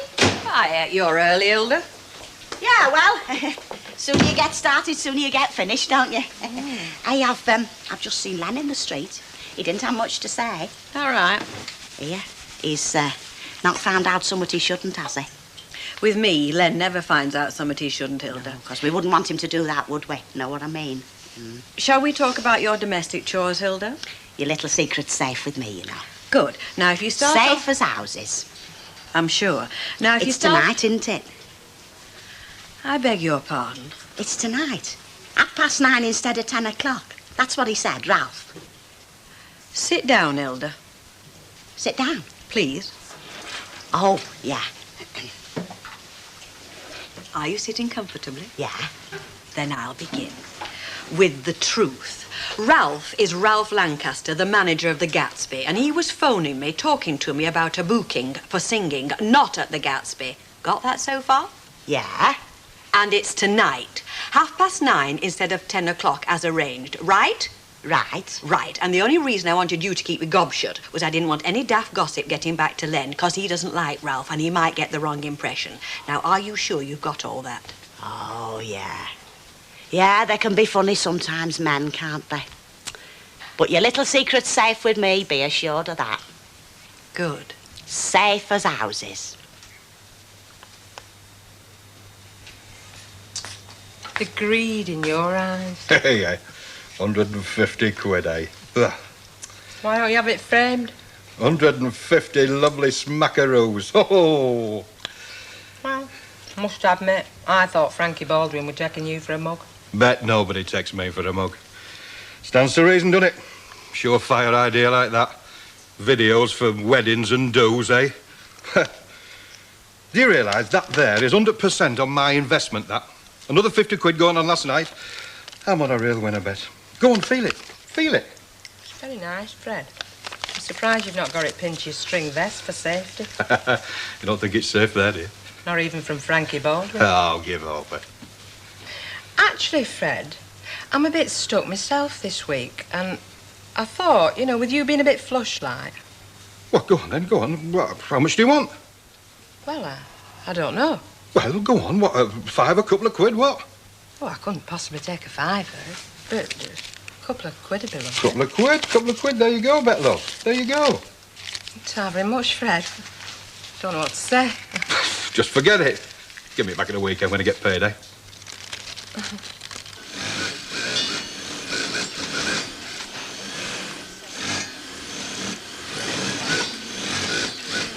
Oh, the wind's blowing it. Oh, can't you leave us alone? It's your magnetic personality that does it, darling. And here I was thinking it would be good looks and fantastic figure. Where's the governor? Oh, he's had to go out, but he said he won't be long. Oh. Busy, are we? Oh, we never stop, do we, Kate? We've got time to breathe in here. How do you think a pair of these jeans would look on me, eh? Dennis Waterman. They take 10 years off you, yet you'd only look 60. Hey, watch it, Blondie. I think I'll try these on. You're not shy, are you? No, but I don't want to embarrass the other ladies, do I? We ain't got all we haven't seen before, has he, kid? Hey, you speak for yourself. Hey, let's go have a look and see. Come on.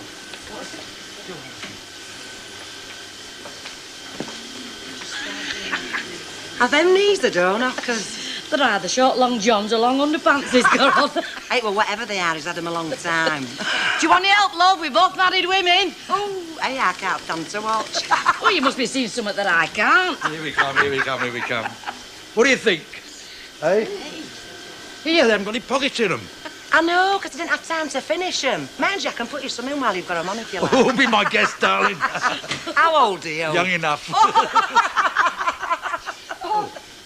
What's going on here, then? Hello, Mike. Just did a bit of modelling for you, actually.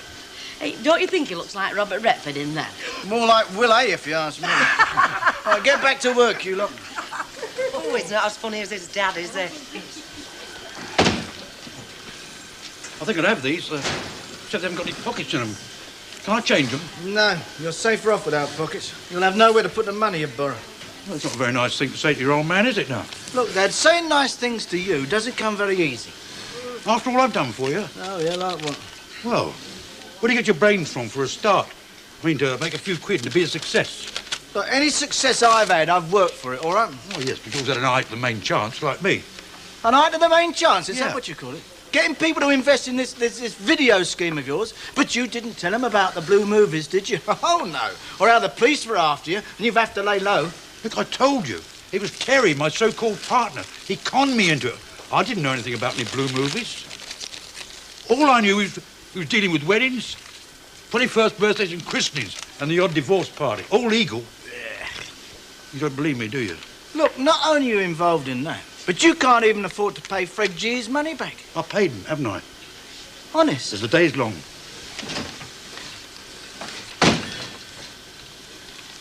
Who's a pretty boy, then? Who's a pretty little boy? He's not a parrot, Mum. No, I know he's not. He's a little smasher, isn't he? Aren't you a little smasher? I'll tell you what, Brian, he looks just like you did at this age. Did I bore my eyes out like he does all night, eh? Oh, did you? I wore 2 carpets out walking you up and down. What about Dad? Didn't he do his stint? Your dad? Listen, house could fall down round his ears and all he'd do is turn over and grunt. And then he'd get up in the morning, fresh as daisy, and ask me why I got bags like footballs under my eyes. Brian, you want to help Gail out as much as you can, you know. I do. Yeah, I know you do. Has Gail said anything else about this godmother business? What's it to say? She's still dead set on having Elsie Tanner, then, is she? It's been decided, yeah. Well, what do you think about it? If Gail wants Elsie Tanner, it's okay by me. Brian, it's your baby as well, you know. I know it's my baby. Look, I just don't think it's right. A woman like her being godmother. I don't, honestly, Brian. Well, what's wrong with her? Well, you know what sort of a life she's led. 3 husbands. And hoping to have another 3 and all if I Elsie's were... been very good to Gail, Ma'am. She's a lot to thank her for. She was like a second mother to her. I'm not saying out about No, that. Ma'am. But what you are saying could cause a lot of bother. I just don't want any more fights, Ma'am. Not over the baby. I know you feel, but me and Gail have decided. We're having Elsie Tanner as godmother, and that's all there is to it. Oh, hey, haven't you been out yet? I'm just going, aren't I? Be dark before you get your hands wet. Don't know the meaning of work, you. I'll do me bit. Aye, bit's the right word and all. Hey, Stan, I think City might win this week. I had a little chat with Rita. She were very open with me. They've had a few injuries, though, haven't they? Apparently, it was that Ralph Lancaster. You know him, what caused all that trouble before? That's why she didn't want Len to know. At least that's what she says. But I reckon that Lancaster's got his eye on her again. Delicate things, marriages, aren't they? Very delicate. Bolton looked a good draw. I sometimes think they need an outside hand to sort of shove them in the right direction now and again, don't you? Oh, Stanley, are you listening to me? What are you talking about? Marriage guidance, that's what I'm talking about. Well, it stands to reason, with my experience of marriage, being wed to you all these years. Well, it makes me just the right person to give advice. Advice to who? Len and Rita, of course. Well, Len especially. Before his marriage is under stress again. You keep your nose out. You see, in my opinion, Rita's lacking attention. Now, unless Len gives it to her, she's liable to get tempted. So it's my duty to put him wise. Oh, not in so many words, of course. Just the odd hint or two. Yeah. Yeah, that's it. Just the odd hint or two. I still can't make my mind up about City.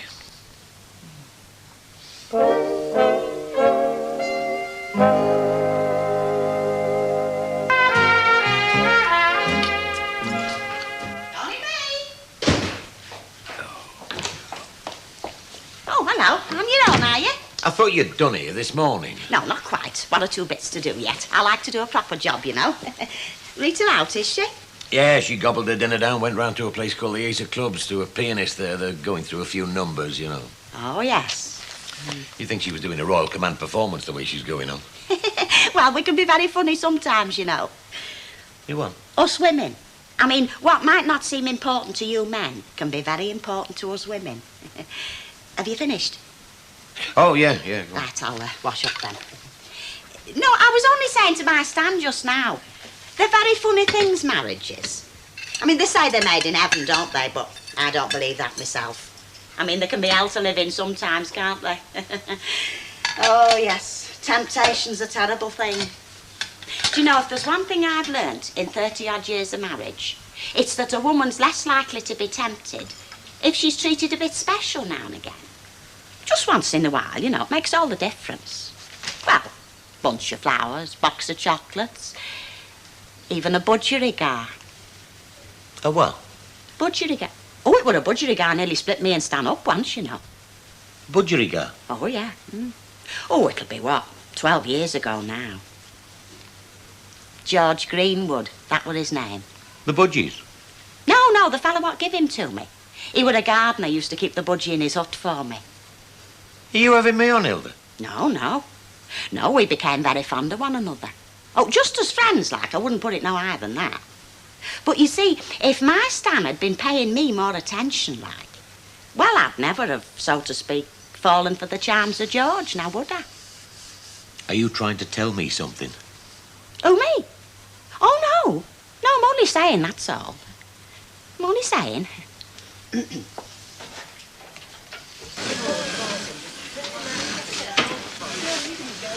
So, Fred, are you doing a delivery service? What's that? Hey, well, mine's the vodka and tonic, and I'll have a whiskey and dry. Oh, very funny.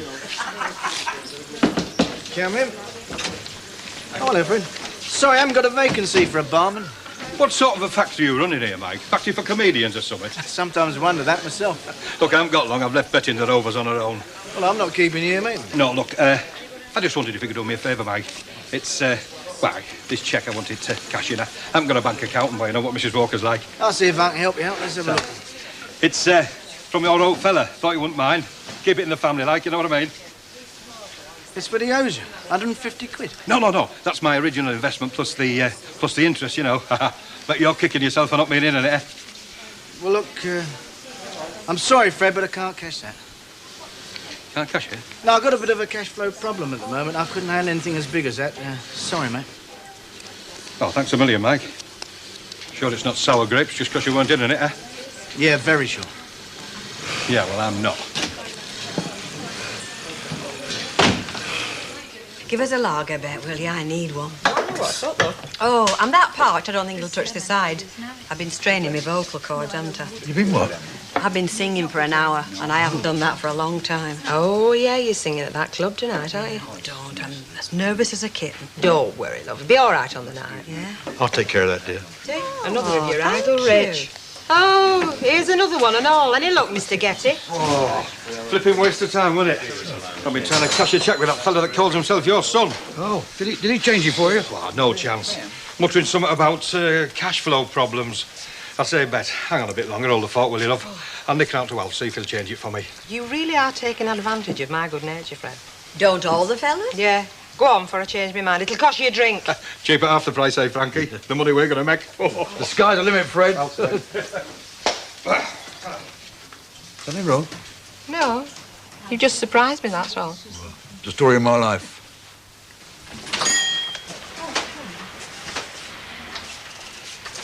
Is it closing time already? No, not far off. That's a day gone. I've done note yet. Alf, I wonder if you can help me out. Why? Well, you know that video scheme that I invested in with Mike Baldwin's old fella? Yeah. Well, I've made a bit of a killing. Look at that. That represents 100% profit in only 6 weeks now. That's a first-class business proposition, Alf. Very impressive, I must say. So what's the favour? Well, I want you to cash me if you would. Oh, I don't know about that. Well, no bank account. You know what Annie Walker's like. Yeah, 150 quid. Well, when you've got the money, haven't you? Oh, I've got the cash, aye, but... What's to do? What's the problem? Well, I don't cash cheques for people. I'm not for nobody. Tell you what I'll do, Alf. Look, cash this for me and I'll have a word with Frankie for you. Get him to sell you a slice of the action, mate. Make you one of the favoured few. Oh, I don't know about that either. All that profit in 6 weeks. Very tempting. And I've invested another lump sum, Alf. Yeah, but would he cut me in on it? I'll have a word with him, definitely. All right, then, give us a cheque. Have to get the money. Hang on. What do you think? What do you think? Yeah, I was admiring him earlier on. Present from Mike. Very nice, too. You're a bit ancient for them, aren't you? It's a damn cheeky Stan. Listen, it's how old you feel up here, Stan, not how old you look, you know. And that makes you ancient. Oh, I thought I might find you here. You've never finished already, have you? I can't clean windows in the dark, can I? You want to go to Iceland, Stan? You'd only need clean windows 2 hours a day in winter. He already does that here. Give over, you two. A man can't have a bit of peace in his own pub, can he? What do you want, Hilda, love? Oh, wet sweet cherry be nice, too. Oh. I've had a word with you know who. You what? Just enough to make him think, that's all. What are you talking about? Len Fairclough. I told you keep your nose out, didn't I? 36, love. Oh, Pedro. Oh, that's what I like to see. Romance still alive after all these years, eh? Oh, well, suit yourself. Are you following me around, are you? Of course we are. Hey, I wish I'd have known you were in here and I'd have brought your trousers over. Aye, aye, what's all this? Hey, he left his trousers on my machine. That's right. I left some money in them, too. You didn't. Hey, I wish I'd have known. Hey, what you been up to, Frankie boy? Oh, you'll be surprised. Am I missing out again? You usually do, Fred. Is Mike still across there? Yeah, he's still over there. I better sneak in and get my trousers out, disturbing him. See you later. So long.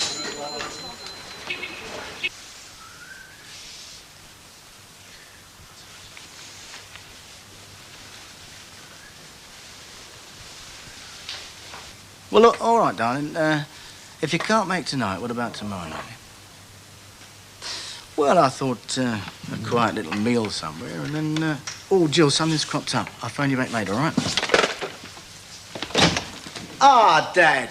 Just the fella I've been looking for. Oh, hello, son. I didn't know you was here. I'll have a word with you.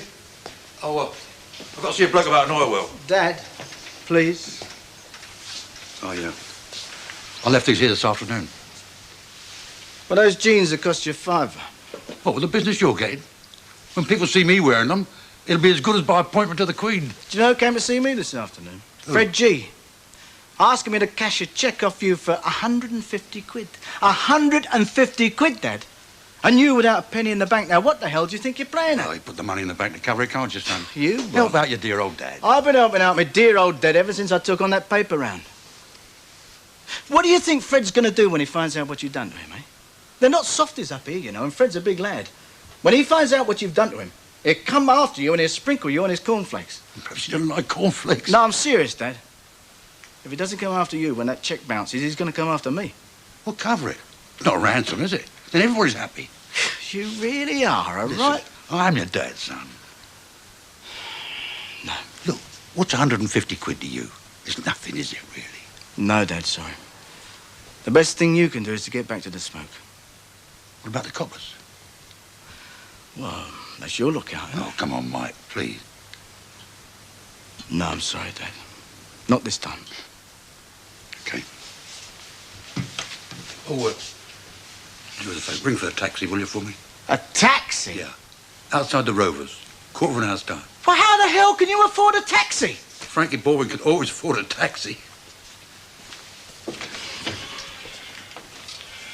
I bet you still miss me. Go on, tell me you miss me. I miss you. Yeah, you liar. You couldn't wait to get rid of me. No, that wasn't me. That were... Does it matter? You know, when I think back to how I was carrying on, I'd have got rid of me. Well, aye. Still tough, is it? Yeah, sometimes. You're lucky, though, Alf, having Deirdre. I mean, she's a nice kid. And I bet you can't mope long with Tracy under your feet. She's a little devil, I don't mind telling you. Mind you, there's another thing, you see. It might have been different if we'd had kids, but... You're best off without them. Aye, happen you're right. Well, if I was a suspicious person, I'd say I just interrupted a very intimate moment. Now the Sunday papers would be interested in, kid. Ah, you disappoint me. So I can ask for my long grain rice. Well, you can ask, love. It won't do you any good. Try again tomorrow. Still not in. Charming. The one thing I want, he ain't got. There's no answer to that. No. Look, ladies, it's not that I'm not grateful for your company, but I did think I'd close early and treat myself to a pint. So if you don't mind... That's the turn-up, innit? Fellas try and get rid of us. Hello there, my old sunbeam. What are you having? It's on me. I'll have a large scotch. Make it quick, though, will you? Just an urgent phone call. Got to get back to London. Hey, not bad news, I hope. No, the opposite. So much work coming in, they can't cope. Oh, that's good news. Large scotch. Right. Evening. Roger. Can I have a word with you?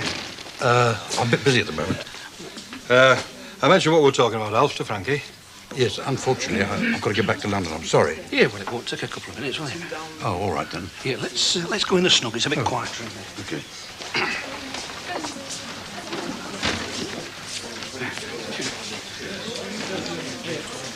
I won't keep you a minute. It's just that I'm very interested in this scheme you've got going with Fred. Yes, well, Fred told me all about it. The trouble is, you're a bit late. What is that, then? Well, we've more or less got all the backers that we need. If it's the money you're bothered about... Now, look. I've got 70 quid here. What do you say? No, last week I'd have jumped at the chance. All right. There's another 30 there. That's £100 in all. Now, what do you say?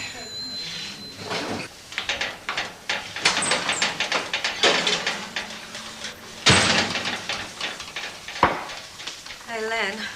Love, will you zip me up? Breathe in. I'll be all right tonight as long as you don't see my hands shaking. I said breathe in. I am. There you go. Thanks. How do I look? All right. What's up? Don't you like this dress or something? Yeah, it's okay. Well, Hilda liked it. Hilda? Yeah. She gave me the benefit of her advice this morning when I was trying my dresses on. She's dishing out quite a lot of advice today, one way or another, isn't she? How do you mean? Well, dinner time she was rabbiting on to me about women and marriage, a regular little Marjorie Proops. Is that what she was doing to you? No. I wonder what she's up to. I wonder. Try.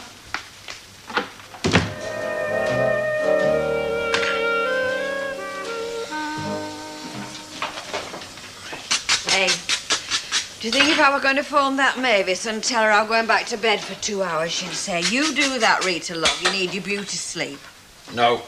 No. It's not fair, Rita. You're just taking advantage of my good nature. After all, I have to be up at the crack of dawn to do the papers. You don't have to go out at night singing. Yeah. Well, she's right, you don't.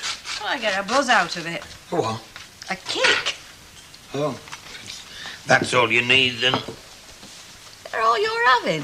Yeah, why? Well, I seem to remember when I'm on breakfast duty, expect a pound of bacon, a string of sausages and half a dozen eggs. You cook 'em, I'll eat 'em. However did you manage before we got married? I mean, presumably you lifted a finger for yourself occasionally. Why do you think I got married? She likes that, doesn't she? Aye, I can't get it off her. She won't look at that doll in my man's sense. She's took its frock and its knickers off and it's lying there stark naked. Tracy, will you go and dress your dolly? No. Oh, it'll catch cold. Honestly, she'll make a rotten mother, won't she? She'll make a good businesswoman, though. You like putting pennies in there, don't you? Yeah, you do. Don't worry about her. She won't go far wrong. Ah, now, there's no prizes for guessing who you want to serve you. Me. Naturally, yes, the personal attention of the proprietor. Oh, I see. I'm on the hired hand. Well, it just so happens that you occupy a very important place in society. Well, I'm glad you recognise that. Oh, yes, you are Tracy Langton's mother. Can you ban people from grocers like you can from pubs? Nay, I'm staying out of the crossfire. In fact, I'm going for my second cup of the tea of the day. And she's coming to help me with sugar, aren't you, love? Come on. Well, look, he's only got to have one sugar, Tracy. He shouldn't really have that one. Now, you'll watch him, won't you? I can't win, can I? Come on then, boss. What are you? Correct. Oh, well, I'm glad they've gone. There are certain things that you don't like to ask for in front of other people. Mr. Barlow, it's not that kind of a shop. A date tomorrow night. Oh, I thought you were going to ask me for something Mrs. Whitehouse wouldn't approve of, like undressed crab. Yes, well, she might not approve of this either. It's a rough little hiking pub in the Peak District. None of your pipe music and Space Invaders, but it does have a roaring big, real log fire and the best mixed grill that you have ever tasted. Well, have I persuaded you? Go on, I'll take a chance. Yes, you're taking a bigger chance than you think, too, in that car. Oh, heck, it's not going to conk out, is it, in the middle of nowhere at midnight? No. Oh, pity. Yes, it's a bit dodgy, but it's not all that bad. I wouldn't admit that to Uncle Albert, though. Oh, does he still think you want locking in the bloody tower for buying it? Yes, I'm afraid so, but he's just got to learn to live with it. I mean, it may not have been a brilliant decision, but I'm stuck with it now. Well, listen, as long as it gets me to that roaring log fire and mixed grill, I don't care if it was made in flipping Mongolia. Mind you, I never did have any principles where grub was concerned. Bye. Nah.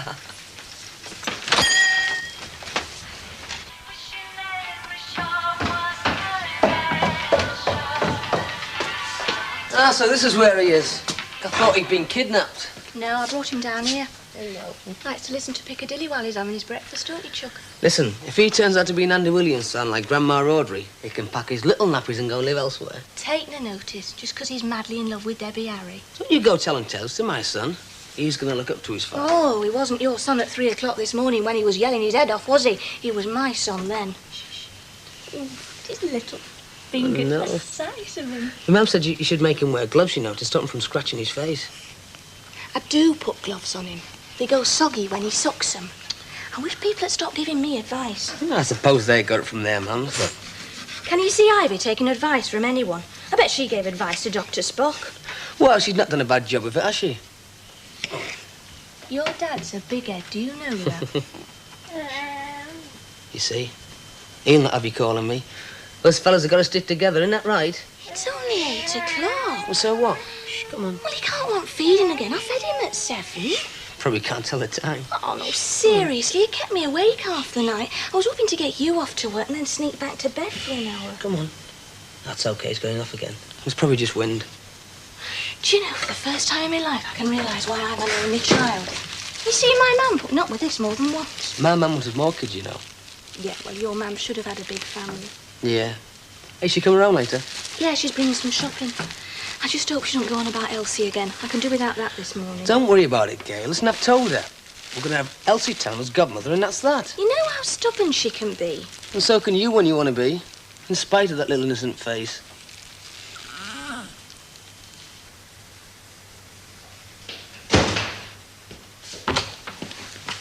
Oh, good, you're back. Well, no, to be accurate, love, I haven't gone yet. Hey? Well, I phoned Mavis and I told her I was feeling snappy, irritable and bad-tempered through lack of sleep, but if she wanted me to, I would totter in. And Mavis, not exactly being behind the door, said no, don't bother. Well, she knows when she's well off, bless her. So long as you do, darling. Oh, don't worry. I'm not going to make a habit of it. I'll be able to cope in future. It's just that last night being my first time in yonks, well, I was that nervous and worried about it that when I did get to bed, I couldn't sleep. Aye, what time did he get back? It was late. I know it was late, but how late? I didn't look at clock. I mean, you know, if you're going out doing cabaret nightclubs, you're not going to be home for news at 10. All right, all right. Just so long as you got a lift home safely. And by safely, I'm not talking about the flipping driving. Ah, it's nice to know you worry about me. Of course I flipping worry about you. Ah, that is sweet, love. I know how these fellas like Ralph Lancaster operate. I don't know why you keep bringing his name up. I'm not working in his club. I just can't help wondering what Hilda Ogden was on about yesterday, being led into temptation. Since when has Hilda Ogden been led into temptation? Well, she has, according to her. And she's an expert on the subject, isn't she? Lovey. Our cleaner may be getting offers to stray from the straight and narrow every day of her life, for all I know. All I can say is good luck to her. I certainly am not. I just get this daft idea, though, that she's trying to tell me something. Well, this afternoon, I'm going to go down to that butcher's and get you a big, thick, juicy steak, even if I have to pawn my engagement ring to get it. And I hope that tells you something. You have a very loyal and devoted wife. Oh, I know that. But if you were to include mushrooms and a couple of kidneys and a roly-poly pudding to follow, I might just be convinced. Hey, look who I found filming a lift from every passing lorry driver. Hey, you, only good-looking ones. Mother-in-law. Hey, those grandmas we need is morale boosting, same as anybody else. In fact, more than anybody else. Well, if it's compliments you're after, I think you're fantastic. She's only saying that because you can smell those fish and chips you got, you know. Ah, well, I know what it's like with a young baby, don't I? You've hardly got time to nip at laving, never mind cold hot meal in the middle of the day. Right, where is he then? He's out playing five-a-side with his mates. He's upstairs. He's had all his bottle and he's gone off like a little lamb. I think I'll just take a little peek, love. Come and get your dinner while it's hot, ma'am. Oh, Gail, I've done all your shopping and I got them while I were out. What are they? Christmas invitations. Well, it's very nice of you, Ivy, but we weren't going to go to the expense. We were just going to ask people. Now, look, love, those are on me. For my first grandson, we do things in style. For the next 6, you can do it on cheap. That's up to you. Hey, hold on a minute, Brian. Well, that's him. Don't think so. You know what you want, love? You want one of them baby alarms. Rubbish. We can hear them all the time in this house. Not if you're down here watching this television, you might not. I'll get your dad to fix one up for you. Ma'am, I don't think Gail will be very keen in it because I would. If Bert would do it for us, I'd be very grateful, Ivy. Oh. Do you know, I'm sure that were him. I think I'll just nip up and take a little peek, love. I give up. I thought I was supposed to stick up for you. I thought you didn't want any advice or interference. I don't mind if it's sensible advice, that, Brian. I think a baby alarm's a very good idea. Pass the vinegar. Ta-ra, Warren. Mind how you go. Thank you. Excuse me, is this where Mrs. Langton lives? Yes, it is. She's not in at the moment, though. Can I help? Not really. My business is with Mrs. Langton. Oh, well, she'll not be long. She's only gone round to the bank for me. You're welcome to wait if you like. Well, a few minutes, perhaps. I have an appointment in an hour. Alf Roberts, by the way. Dirk van der Stek. Oh. Oh, Belgium is that? No, Holland. Well, Mr. Van der Stek, you might be more comfortable if you wait in the back, like. I'll make a cup of tea for... Would you like to come round? Oh, that's very kind. Same as I say, she won't be all that long. She's just gone to the bank, but you know what they're like. Fine. Go on through. Thank Yourself you. at home. Well, Holland, eh? You are? Nothing.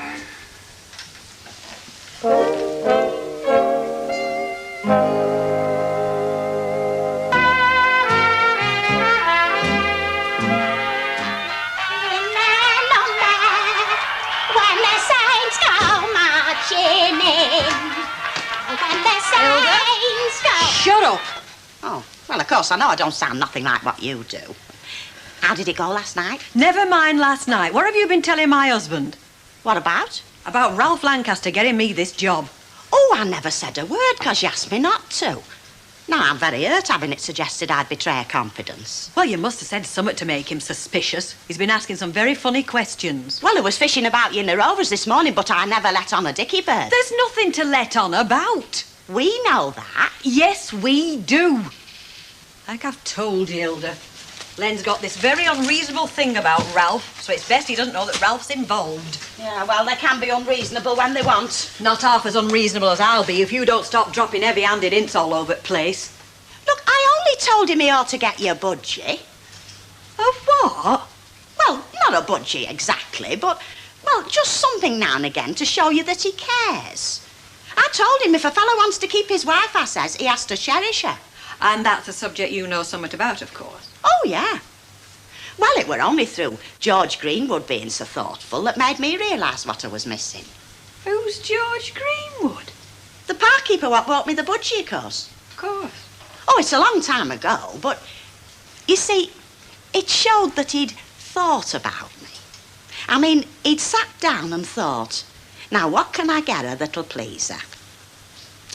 Mind, he's the first fellow what has, and the last. And what happened? Oh, it wasn't to be. No, there was Stan, you see.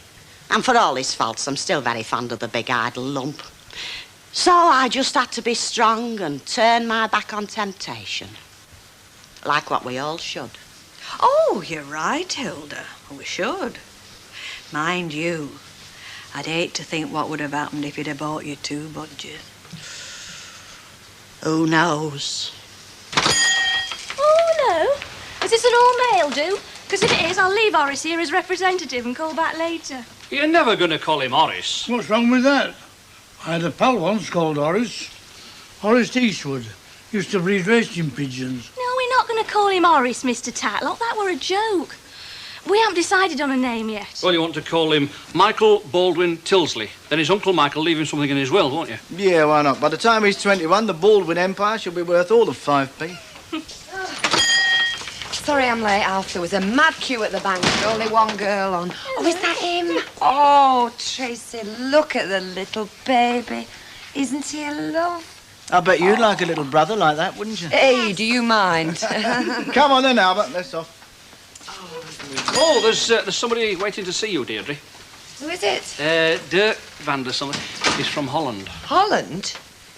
Tracy, you stay here with Auntie Gail. See the baby doesn't get in any mischief.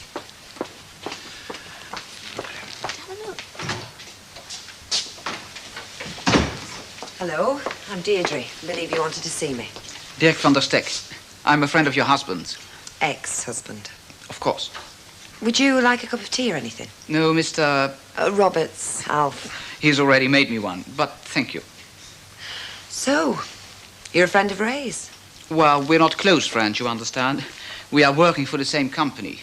And when he heard I was coming to the north of England, he asked me whether I would come and see you. Any particular reason? He has made this. It's a present for your little girl. It's her birthday this week. Yes, it is. She'll be 4. To my darling Tracy, from Daddy. You don't look too happy about this.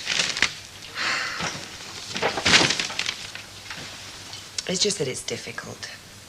You know, now she's getting older, well, she started asking questions about him. Well, I can see that's a problem. She wants to know why she hasn't got a daddy like Samantha, and that's her best friend at play school. What are you telling her? Well, the truth as much as I can, but in a way that she can understand at her age. Don't see the point in doing anything else. Well, I think you are being very sensible. I don't know. Have you got any children? I'm not married. So, what brings you to this part of the world? Well, I'm recruiting British workers for jobs in Holland. You shouldn't have any problem. It's not so easy. Even without work here, many men don't wish to leave their homes and families. Ray did. Oh, I'm sorry. That was unfair. It was me who didn't want to go. You don't like my country? I've never been there, but I'm sure I would like it very much. But, well, we already had personal problems at the time. I don't think it would have worked out. You must not be sad. Oh, I'm not. Not now. I'm fine. I've got a nice little flat upstairs for me and Tracy. All my friends round me. Could be a lot worse off. No one special friend? What, a man, you mean? No, nobody special. Ray was a bit quicker off the mark there. I'm sorry? Finding somebody else. Oh, but he is no one. I thought he was going to marry this Dutch girl. She was having his baby. Perhaps you don't know about that. Oh, Annie. She's a very nice girl. I didn't meet her many times. She lost a baby. Didn't you know that? Oh, no, I didn't. Is she all right? Oh, yes. But then she decided it was wrong for her and Ray to marry. She felt she wasn't ready for marriage yet. What about Ray? Oh, he is, how do you call it? A survivor. He's got a fine job, new car. Has he? Oh, yes. And now he's thinking of moving on. Before I left, he told me he was thinking of going to Germany. Have you got to go? Yes, I have an appointment. I'm sorry. It's extremely pleasant talking to you. Would be nice to talk about other things, not about your ex-husband, but... Well, anyway, it was very sweet of you to bring this round. I'll put it away till the actual day. And, well, when you see him, just tell him... Yes? Just tell him she's fine. No message? No message.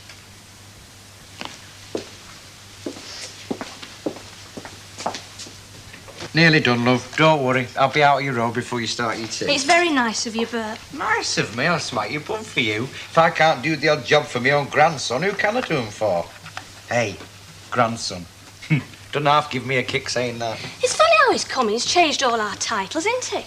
I used to lie in hospital thinking, I am a mother. I still do. I still can't believe it. Doesn't seem 5 minutes to me, love, since you were just starting to become a married woman, huh? And now I'm a mother. Me, Gail Potter.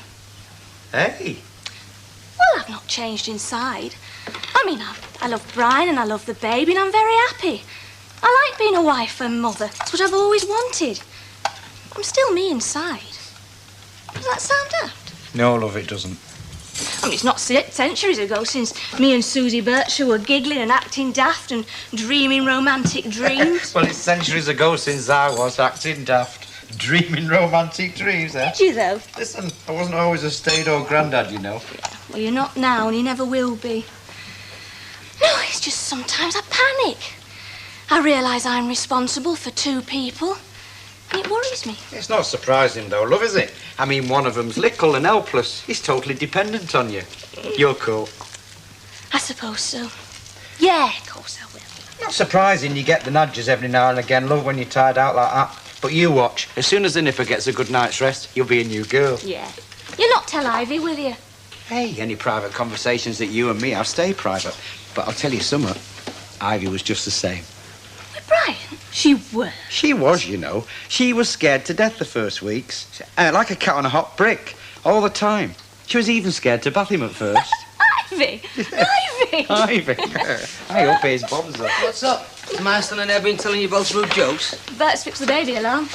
Great. Does it work, though? Does it? Well, the cheeky devil. Listen, you're talking to the fellow who would have invented the microchip. If only he'd have thought of it first. Just you hang on there, clever clod. Oh, yeah, all right. Yeah. I will be when I get to bed. Yes, but how long will he let you stay there for? Oh, he's all right. He's getting better all the time. He slept from 12 o'clock to 4:30 this afternoon. And he's still quiet. Listen. He's probably storing it all up to keep us on the go through the night. Shall I give him away? Boy Scouts are having a jumble sale. They said they'd take anything. Flaming Nora.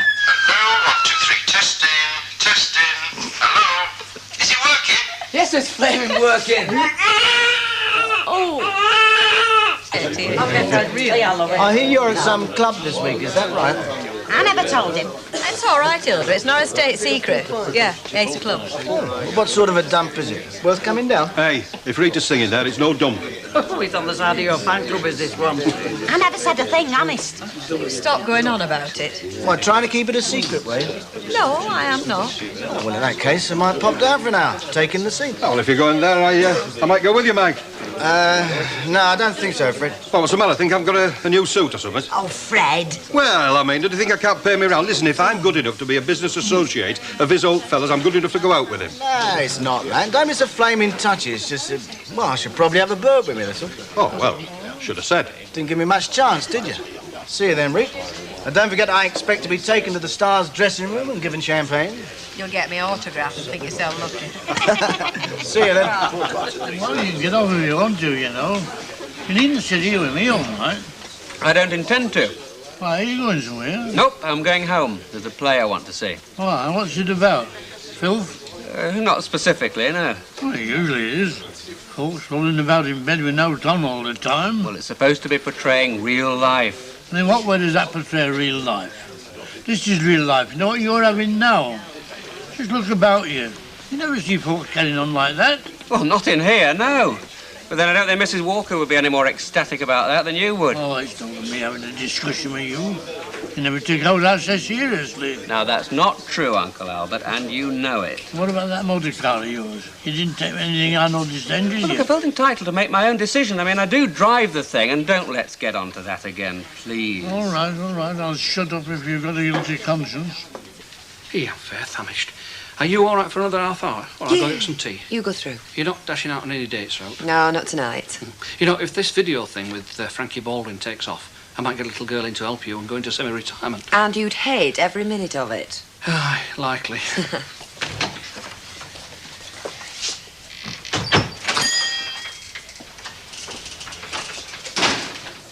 Hello. I'm returning like the bad penny. So I see. I enjoyed talking to you today. Me too. So I thought how nice it would be if we could talk again. But not about Ray. I'd like to know more about you. Well, there's not really much more to know. I think you know most of it already. You know my meaning. How about an evening together? We could have dinner somewhere. It can't be tonight. I have some business.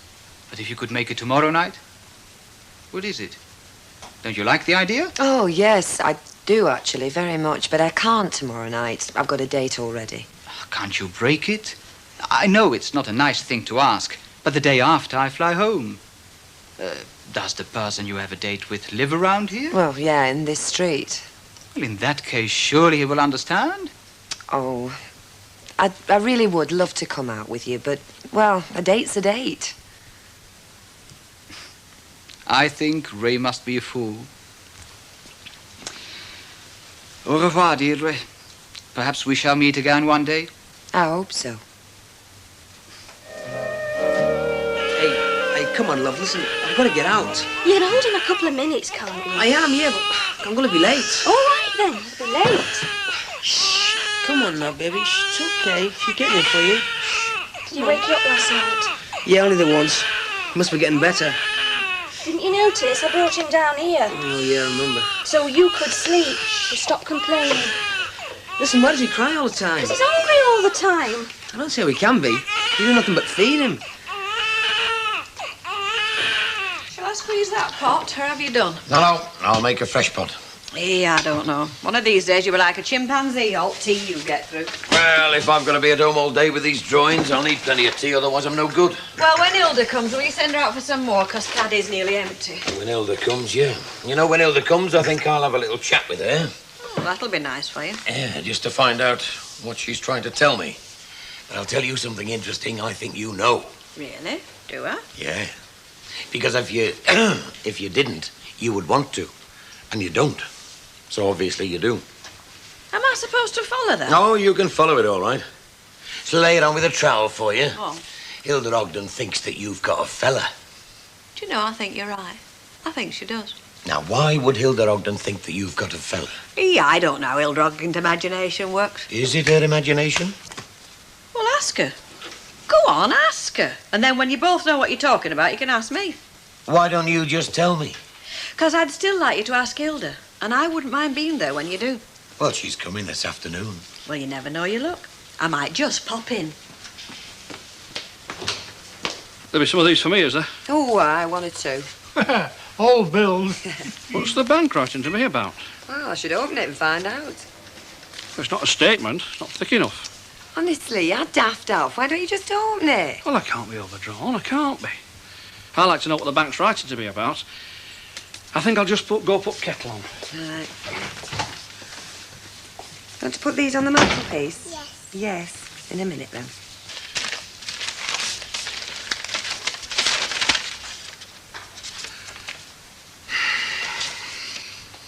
Oh, I've had plenty of birthdays. Isn't he lucky? Oh, that's one way of looking at it. Can you just hang on for 5 minutes, dear love? Yeah, of course I can. Hey, put your coat on. You'll catch your death. Only a bird in a gilded cage. Oh, Hilda, do you have to? Look, I've got to get this done. Sing it or whatever you call it. Heck. Oh, you know why you're so miserable, don't you? You got no music in your soul. Why, heck, you're an early bird. You'll be in our Stands League next. He's been known to sit on the doorstep waiting. Can I have a word with you, Fred? What's to do? You can have a word with me if you like. Hello would be a good one for a start. Do you mind, Hilda? Oh, all right. I'll just go in the gents and drop down. Now, what's to do? Well? It's this cheque you gave me. Aye? Well, see what's stamped on it. Please represent. Please represent. What's that mean? Means the bank won't cash it. It means it's bounced, that's what it means. It's not worth the paper it's written on. Well, that must be all right. I mean, he must have the money. Of course he's got the money. He's got your money. He's got my money. That's what he's got. Well, I mean, he gave me help without me even asking for it. That's what he gave you. Nothing. I gave you the money, and the money I gave you for that cheque I want back, and I hope there's no argument. There'll be no argument. It's just well, I bought myself a jacket, Alf. It weren't cheap. Just a minute. Now, look. I cashed that cheque in good faith. Now, I've been done by him. I don't want to be done by you. Look, Alf, if what you say is right, we've both been done. Now, the thing is, what are we going to do? Well, I'm going round to collar Mike. Well, he's not to do with it, has he? He's near enough, isn't he? If we hadn't known him, we'd never entertain me laddo, would we? Right enough. Hey, it's bad as this, Alf. Yeah, well, I'm going round to see Mike now. Look, don't just go barging round there in his office. Well, that's where he'll be. That's where he is. It's no good going into his office, Alf. He doesn't like that sort of thing, is he? He gets a bit hoity-toity, doesn't he? Well, I want to get this settled. Wait till he comes in here. That's the best thing to do. We'll see him then. He comes in practically every dinner. Yeah, that might be best. Tell you what, Alf, leave this with me. When he comes in, I'll... Hey, I'll take that. That's the only proof I've got I ever gave you any money. You'll get it, Alf. Better than all. Yeah? What's that? Monkey. Oh. Good. I hope you like monkeys. Well, she should do. She is a little monkey sometimes, aren't you, love? Say thank you. Anything in the way of a P-A-R-T-Y? Yes, tonight after play school. A couple of her big mates, you know, just for tea. Right, so you'll be all right for tonight, then? Well, I should be, yeah, as long as I get her ready for bed after I will anyway. Yeah, well, I know how it is. You see, I can't really leave her with Alf if she's restless. I mean, it's all right. Am I being awkward? No, it's okay. Look, I'll tell you what I'll do. I'll call round later on, see how you feel. OK, that'd be great. Miss Hiya. Oh, yes, your order's ready. Ta, love. No, I somehow don't think today's the right day to ask Alf about babysitting. How are you fixed, Ivy? Oh, no, love, I'm sorry. I'd be pleased to, but I'll be round at Gale and Brian's tonight. Just thought I'd ask. That's right. Oh, yes, Tom. Any other time, love, I'll babysit for No, you. it's okay, Ray. It doesn't matter. Look, as I said, I'll call round later on, see how you feel. Okay, Bye. love. Bye. See you later. Yeah. Ta. Suppose you're up to your eyes in babysitting, aren't you? How's Gail coping, by the way? Oh, she's coping very nicely. One of nature's little mothers. I thought she would be, somehow. She doesn't need your help, then? Hey, don't you go dropping hints like that. I've got enough of that with Bert. Ta-ra, love. See ya. Ta, love. Has Mike Baldwin been in, love? No. Hello. Hello, love. I was hoping it might be milk now. What's up? Haven't you paid him? Got to ask him to leave it. Brian's had a new pair of shoes. Oh, I know. You feel, believe me. Well, I just came to see where you're up to. Oh, about up to here. Oh, dear, what's up? Not getting much sleep? Not a lot. Do you want a coffee? Yeah. Hey, listen, you sit yourself down, I'll do it. Oh, Go on. you just got him off. I brought you some cup hooks. I put them up for you after they were lying about and I thought you needed some, you know what I mean? I put them up for you after, kid. All right. Oh. Don't worry, love. It's only the first 3 months. Months? He's only 3 weeks old and I can't ever remember a time when we didn't have him. Do you want a biscuit with your coffee? If we've got any. Yeah, there's 1 or 2 in there. Something else I meant to ask Brian to get. And 1 sugar, love, in it. Ta. Hey, seeing as you brought him up, why ain't Brian more like you? How do you mean? I was waiting for Brian to make me a cup of coffee. I'll wait for the roof to fall in. Well, you know why, don't you? He's like his mother. He's been spoilt. What's up? Ain't he pulling his weight or what? Oh, he's all right. It's just where the baby's concerned. I don't think he's got much idea. How do you mean, love? Well, I don't think he realised it were a full-time job. I mean, I didn't. Well, now you know why all the fairy stories end with a white wedding, don't you? Because once you get them nappies drying round the stove, all the magic goes. It's all right. You know, that brings it all back. Ivy was just the same, you know. She used to be talking and then suddenly her eyes would go glazed. Well, she'd be listening, you see. Her mother's hearing, it's fantastic. Fantastic. I think if it's one of their own, they can hear its little toes bending. Sorry. Oh, it's... You know what? I think you should have another one quick. Oh, aye. Well, you don't want this one spoilt like our Brian, do you? Because I have a funny feeling, you know, you're going to finish up the same as Ivy. There you are, my love, and a pint of bitter. Thanks, though. Has it happened to you or not? It does to me all the time. I'm awful, you know. I mean, I put something down, the next second, it's gone. I mean, I wouldn't mind, you know, but 5 quid's 5 quid. I know it's not a lot to some, but it's a fiver to me. Aye. I always put my gloves down in the same place, you see, so I'll know. I must have taken them off somewhere else. That's a daft thing to do, any road. Why is it? Well, sticking money in a glove. I always stick my money in my glove, don't you? Daft. Oh, didn't your mum ever stick money in your glove when you were little? I never got any money off me, ma'am. Oh. She never had any. Yeah. My mum always used to put mine in my glove. She said, that'll learn you to keep hold of money. Should have put me in with you again on my wig. Look, hang about. I'm just popping down the road. Charming, I must say. What I say? Oh, he's a funny fella. Always was. I was only being friendly. I mean, I wasn't picking on him, now was I? No, just yakking like normal. Oh, yeah. Lola, is there Mr. Fred G about? Ah, well, there is and there isn't. What does that mean? Well, it means he's supposed to be here, but he's just walked out and left me on my own. That's what it means. Oh, you'd have passed him on his way out. Who wants him anyway? Oh, Just gone out, you say? yes, but he'll be back in a minute, I'm sure. We'll give us half while I'm waiting, will you? Yes, certainly. Nippy sort of a day, innit? Yeah.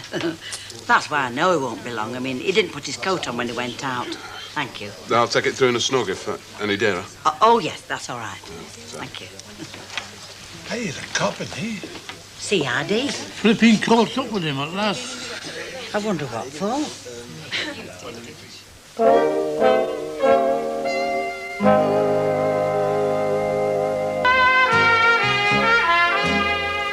That's how it was in them days, love. Work. I suppose we were all brainwashed, but work was everything. Work was growing up. Do you know work was even being a man? He used to say to me, Mum, hey, how's that lad of yours, Mrs. Tilsley? Is he working, you know what I mean? You hate it, don't you? What, being on the dole? Of course I do. Mind you, I suppose it would have been better if I'd have been more educated, you know, I'd have perhaps been able to cope with it easier, but, well, work was the only education I ever had, you see. That's all I know. Don't know what we'd do if Brian were laid up. Oh, you'll be all right, love. Don't you worry. Nobody's all right. Not working people. But you know how they solved the unemployment crisis last time, don't you? They had a war. And the way they're shaping, we're going to have another as well. I hope not. Mind you, these days, I wouldn't be surprised if we have a revolution first. I mean, folk are not as docile as they used to be, are they? I don't want that either. I just want to be left alone to lead an ordinary life. Can't people manage that?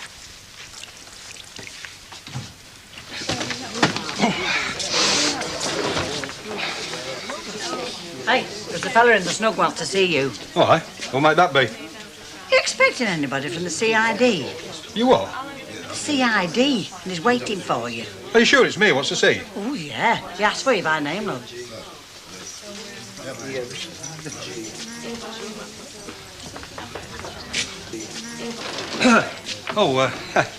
Did you want to see me, mate?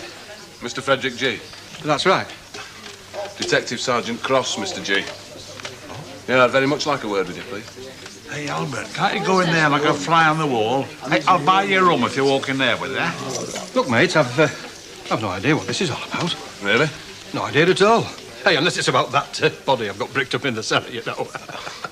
I'm in the course of inquiries, Mr. G. When I've time, I'll take a look in your cellar. Well, what am I supposed to have done? Well, if I said videotapes, would that ring any bells? How do you mean? No, you're not going to lead me round the houses, are you? It only takes time. Well, no. You are Frederick G. The Frederick G. Well, look, I'm not with you, mate. Of G Whiz Video Enterprises? Oh. Now, that is you, is it? Is it? Oh, you said you weren't going to lead me round the houses. Have you any connection? Well, might have. Well, I might as well tell you, Mr. G, that I have information to the effect that you are a director of G Whiz Video Enterprises. Huh? And that you've got a financial stake in the company that's been distributing questionable material on videotapes. Are you with me now? Flaming Nora.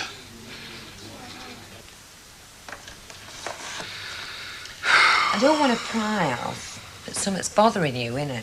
Aye, so much bothering me. Would it help to tell me about it? I don't want to tell nobody about it. I want to make myself look foolish. Well, you're certainly not the jolly old Alf we all love. Well, I suppose if I look at it right, it's not the end of the world. It's just I trusted somebody I shouldn't and I lost somebody. Same old story. Oh, it's rotten, that. Ah, well, no names, no pack drill. So, I suppose now is not the right time to ask you What? whether you're going out tonight. Oh, why were you thinking of going? Well, it's just that Ken said he'd call round and I said I might be fit to go out, that's all. Ah, well, go on. Oh, no, I've got to go down to Rovers to see somebody. Still, I can't see myself staying there long. Ah, go on. Oh, great, Alf, thanks. It's on again then between you and Ken, is it? Don't think I'm prying. Well, I don't think there's out you could exactly say was on. I think it's more when it suits him, frankly. As long as it suits you, love. Oh, aye. And we only ever go to the Rovers, really, so it's not what you call torrid. I'll probably want to see it again, Mr. G. You might be able to help. Oh, well, the point is, can you help me? What, you mean get your money back? Aye. Well, if what you've told me is right, I'd say not a monkey's. See ya. Hello. Been a naughty boy, have you? Oh, aye, if I'd have known you were there, you'd have been in there, wouldn't you? Why me? Well, it's your old fella they want to see. Look, I don't want to know. Oh, and did you know about these dodgy videos it involved in, eh? Oh, man, never. Yeah, and they've got me down as a director of the company, eh? They've really lumbered me. Oh, go on, you can laugh, Oi, have you knocked off for the day or what? Shh, this is important. Oh. Tell him to speak up, Stan. Come over here, you. Look, Mike, I'm really lumbered. Yeah, well, you would be, wouldn't you? But, I mean, I don't see the old man in this kind of market. Oh, and there's another thing I know. You know that cheque your old man gave me? It's bounced, hasn't it? Oh, dear. Well, it would, wouldn't it? Well, what are you going to do about it? Well, why ask me? Well, Alf cashed it, innit? I mean, he's hopping mad, isn't he? Well, you're all over 21. Yeah. But doesn't it matter to you, eh? About your old fella giving duff checks all over the place, diddling your muckers, your mates? Well, it's a bit embarrassing, yeah, but, Yeah, well, the point is that, well, it's the only reason that we trusted him because he was your old fella. Well, what for? I wouldn't trust him down the end of the street. Look, are you going to honour that cheque or not? You must be delirious, but I tell you what, porno is definitely not the old man's scene. Do you know what I think? What? I think that this time he's been had and all, if it's any consequence. Well, do you often just cash cheques for people like that? Well, no, I don't, but these are two fellas I knew. Well, this Baldwin, did you know him well? Not as such, but I know his son, Mike. Well, I can only suggest you join Mr. G and try and trace him. Let me know if you have any luck. Yeah, well, you'll be looking as well, won't you? Oh, there's bigger fish, Mr. Roberts, a lot bigger. Excuse me. Hello, is it Deirdre you wanted? That's right, yes. Yeah. If she's at home. Deirdre! The gentleman from Holland's here again. Oh, right. Won't be a mo.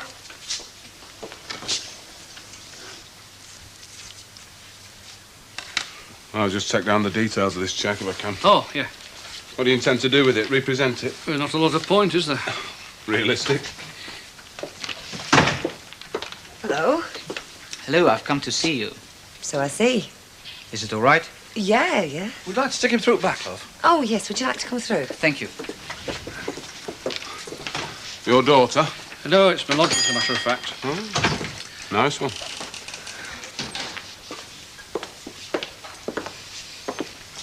This time I have no message from Ray. That's all right. I hope so. You're going to have a bad opinion of me. Why should I? Because I'm coming here again. And I'm asking you to come out with me tonight. Well, you certainly don't give up easy, do you? No. Not when I know that you would like to come out with me. Really. You have said that. And I've been thinking about it. And I've decided it's not just you being polite. No, it's not just me being polite. So you see, I have to come back. Because there's only this time for me. Maybe in a month I will be back. And you and this man, you are serious. So I cannot be so casual. I must be definite. Well, I must say you are sort of hard to resist. But this man, there's so many times you can go out with him. He won't be... Well, as a matter of fact, I've nearly put him off already. Not because of you, but because well, it doesn't matter. So he won't be too broken-hearted? Not as broken-hearted as he should be, I dare say. Well, then tell him and explain that you must come out with me. Must I? I think you must. Why must I? Because you must do what you want to do. And you want to come out with me. Would you sooner have started upstairs? Start where you like. Oh, right-o. And Hilda, no singing. Oh, yeah, all right. I suppose you've made that a rule, have you? What? No singing. You know what I mean? No, Hilda, I don't know what you mean. Oh. Oh, well, I've said nothing. You're very good at doing that, aren't you? Saying nothing. Why don't you take the bull by the horns and just spit it out? I'm not sure what you're talking about. If you're not flaming sure what I'm talking about, who is? You're trying to tell me something, aren't you? Oh, no, I'd be the last one to tell you. I mean, I'd be the last one to tell anybody. I mean that. You think my missus is messing around? Oh, I wouldn't say messing around, no. No, but, well, the human heart can be very susceptible. I mean, you know yourself.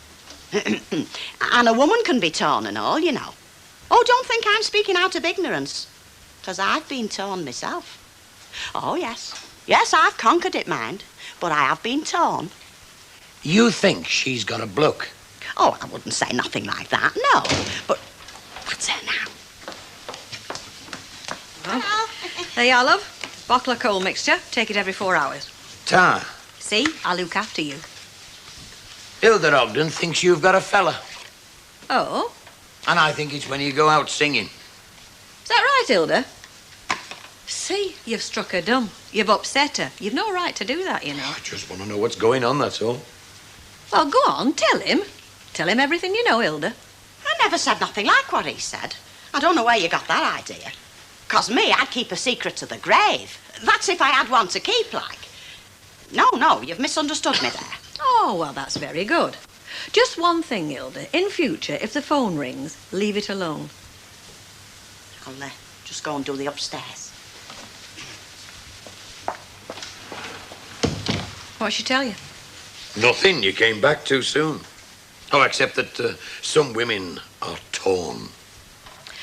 The phone rang, and it was Ralph. Now, before you start, all he wanted to do was pass on a message. Now, that's how I got the gig at the Ace of the Clubs in the first place, through Ralph passing on a message, and that's all he had to do with it. Only I made a mistake. I wasn't thinking. When Hilda said it was Ralph on the phone, I said instinctively like, oh, hellfire, don't tell Len. Well, that's all I needed to do. From there on in, Hilda's imagination can supply the rest, and according to her, there's all sorts going on. And if you believe her, you're as daft as she is. It's almost a disappointment. Just got to get me polish. Carry on. Any road. What do you want for your tea? Well, I'd like some frying ham if it's nice. Right. I'll have a see what he's got.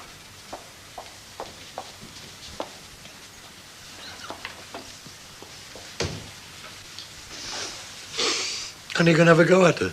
What? And lose her daily? Oh, no. She's had a surprise she won't forget. It's enough. Would you pass on a message for me? Yeah. To Ralph Lancaster? That if ever he rings this house again for any reason whatever, I'm going to kick his teeth right through his backside. Oh, and if ever I find him sniffing round any place that you're working... I think he knows that. So long as you do. Should not be a minute. It's no hurry. You work with Ray then, dear, over there? Well, it's my job to find men like Ray over here. But I know him well. Is it to his liking? You know, does he like Holland? I think so. Didn't keep you waiting too long, did I? I've almost given up. Let's go. You say where. Okay, we won't be late. Oh, suit yourself, love. Now then, what do you want to do? Do you want to eat? Because there's some smashing places in Manchester. I'm a Dutchman. I like eating. Good. Oh, Ken. Do you know Dirk at all? Dirk, this is Ken. Ken, this is Dirk.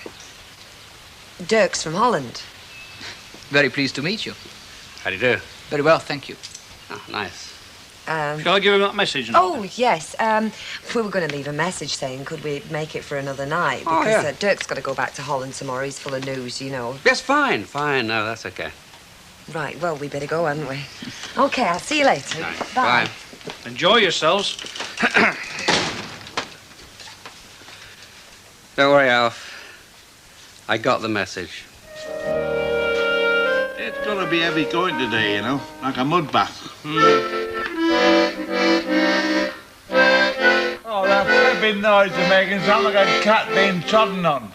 I've always quite liked it myself, the house squeeze box. All right, but you can play it proper. Well, give us a chance. I'll just have to practice, won't I? Oh, no, you won't. Not here. I'm doing my horses. Oh, surrender to the music, Stanley. Let it flow over you. It'll liberate your subconscious mind. Hey, what was that on me nut? Oh, fancy. Where'd you get that from? Hey, nicked it. I didn't nick it. I swapped it for a washing machine off the tip. Well, they wouldn't knew what they were doing. Give over, you can still coax a tune out of it. I don't call that a tune. Look, shut up, you. Give him a chance. You're always the same when somebody tries to do something a bit artistic. Just 'cause you can't do anything. What do you mean I can't do anything? Well, you can't. You haven't got the talent. Nearest you get to doing something artistic is getting your clothes on in the morning and off again at night. There's plenty I could do if I wanted. Well, shut up interfering then. You carry on, Eddie. Take no notice.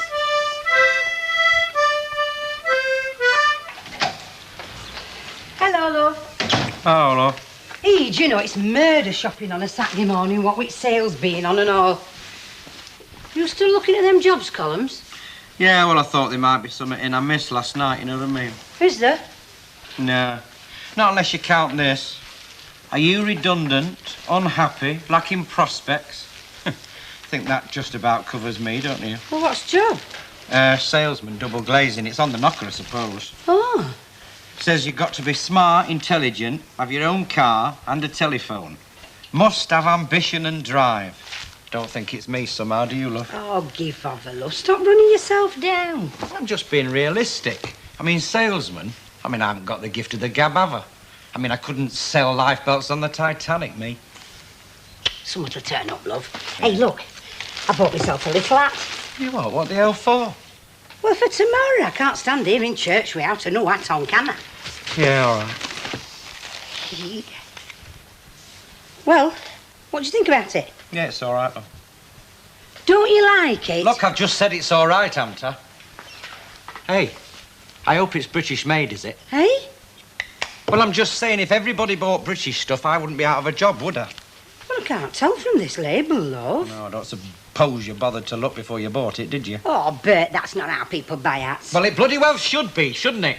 You women, you make me sick, you know. You go thronging round themselves and you don't give a toss. And then you come home and then you're surprised when people like me find it out of work, don't you? All right, all right.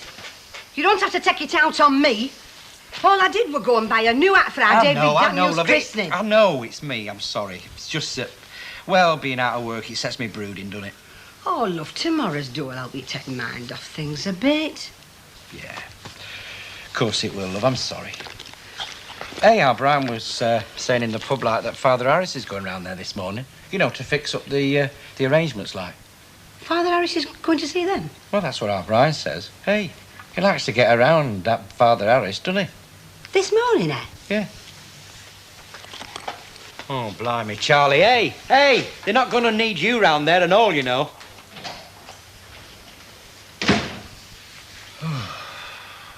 Well, you know how things are these days, mate. Money is very tight. Well, I know that. I mean, it's no fun being on the council now, you know. We have to say no to all sorts. Yeah, but if I'm supposed to run that centre, it makes a complete nonsense of my job if you deny me the funds to do it properly. Yeah, well, you know what the answer to that is going to be from some of them down at the town hall. They'll say, right, if that's the case, make him redundant and save some more money. So I can't win, it seems. Well, I'll mention it at the next committee meeting, Ken, but quite honestly, I don't offer any hope. OK, Alf. Well, if you'll just try, I'll appreciate it. I'll see you then. Bye. Oh, hey, that car of yours making a right rick this morning, wasn't it? I reckon your exhaust's going. Correction. It's gone. Half of it fell off as I turned the corner into Rosamond Street. Oh, heck, that's going to cost so much. Yeah, not kidding. And it's not just the money either. It's Uncle Albert's beaming smile when he finds out about it, which I hope he won't, by the way, so if you don't mind. My lips are sealed. Oh, hooray. An empty shop for the first time this morning. I think a cup of tea is called for, don't you? All right, well, I'll see you then, Al. All right, ta-ra. You not stopping for a cuppa? Some other time, maybe.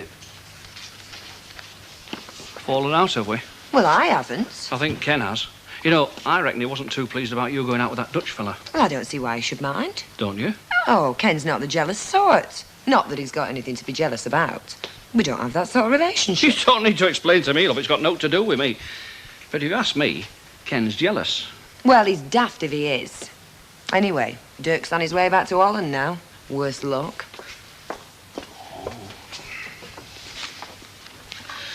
Time's he coming, love? About 11, he said.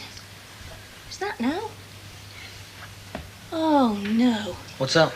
I'll give you one guess who's trotting up our path. Oh, not me, Mum. She's never away. She spends more time here than she does at her house. Hello, love. Brian. Hello, Mum. Right, where's our little David Daniel then? He's upstairs. Oh, I'll just go and say hello to him. Ivy, I've just put him down. Oh, well, I'm not disturbing then, love. I've just bought him these. Keep his little tootsies warm. Oh, thanks very much. Blimey, Mum. How many pairs of that you bought him? He's got enough to start his own shop. Listen, he's going to need them this weather, Brian. It's dead nippy out there. What about a cup of tea, love? Well, actually, we're a bit tied up. We're expecting Father Harris any minute, aren't we, Brian? Yes, any minute. Well, what about it, love? Father Harris is not going to mind us having a cup of tea. It's not a mortal sin. That's not what I mean, Ivy. He's come to talk to me and Brian. Yeah, of course he has, love. He's not going to sit there dumbstruck. What Gail means, Mum, is that we've got to settle things about tomorrow, the baptism and that. I know all about that, Brian. Look, I won't be in way, love. And Father Harris is not going to mind me being here.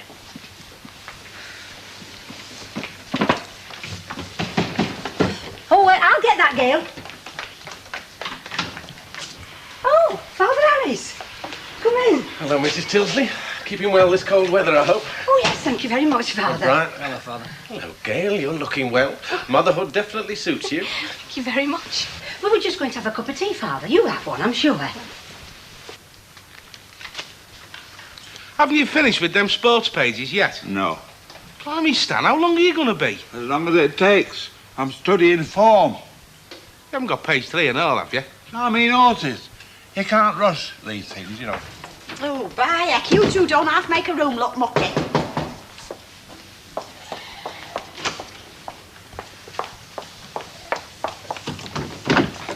Is Eddie Yates in? Yeah, who wants him? Is that you, Arthur? Oh, it's all right, Hilda. It's only Arthur off the wagon, you know.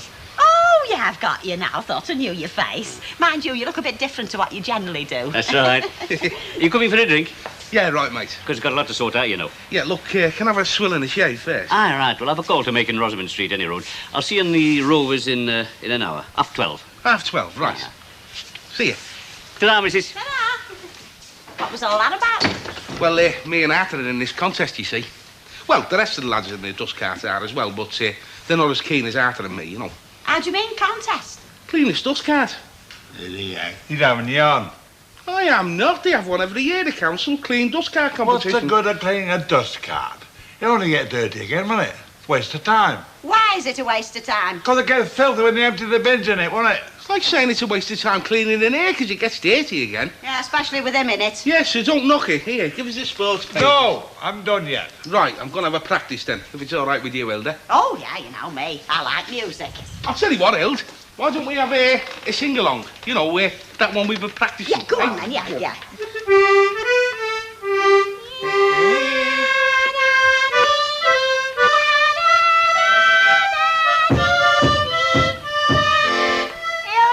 will you shut up and give us a bit of peace? See, you sent Elsie Tanner off now, haven't you? Take no notice, Eddie. Keep on playing.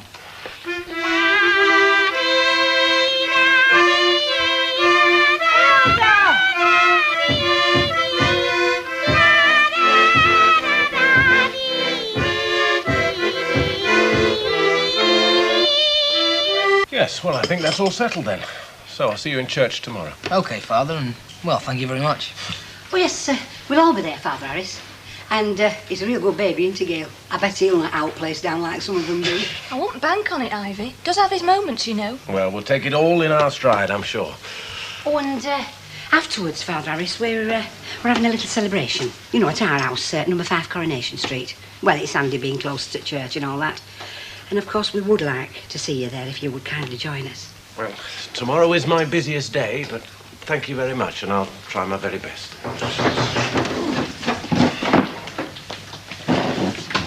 Hello, lovely, it's only me. Don't she pick her moment, sir? Fancy barging in here today of all days. Hello, Brian, Ivy. Hello again. Oh, Father, this is me mum. Yes, of course, I remember you very well from the wedding. That's right, smashing do, wasn't it? I mean, it's hardly above 12 months since, and here we all are, all set for a christening. Didn't take him long, did it? Oh, Mind you, I'm sure that's the way you like it, isn't it, eh? Now then, will you put these placemats on the top of the table there? That's a good girl. Here, lovey. That's it. Mummy will put the knives and forks out. We need 3, don't we? Theatre. Dinner will be in about 5 minutes, if that suits. You've got a visitor. Send him through. Would you like to... Thank you. Hello again. Hello, you must be Tracy. Well, what a surprise. I thought you'd be well on your way back to Holland by now. I should have been, only they called me at my hotel this morning. Some more business for me to see to. I'll be staying another 3 or 4 days. I see. So I called to see you and tell you how much I enjoyed our evening. And give you these as a small thank you. A prezzy. Just chocolates. Oh, thanks ever so much. You'll help me with these, won't you, love? Yeah. Anyway, I'm quite pleased to be staying here longer than I expected. I was hoping that you might like to let me take you out again. What, tonight, you mean? If you would like to. I hope you will. I'd love to. That's terrific. I'll come here and call for you then.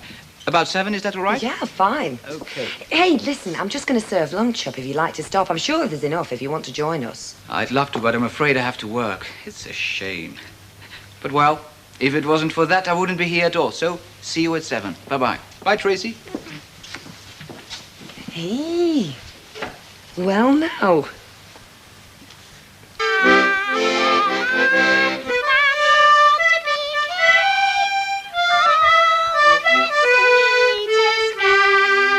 Hey, that was terrific, that, Hilda. Hey, should we go through it again? I thought you were going Rovers.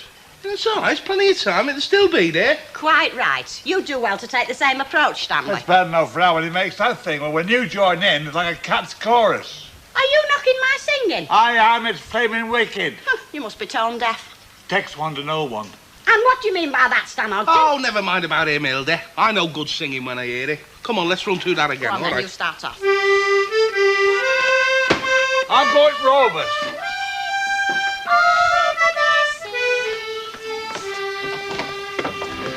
Stanley, I just can't stand any more. I've got to live with it. Live with it, you're part of it. If they're not caterwauling, you're bellowing. Well, don't tell me, tell her.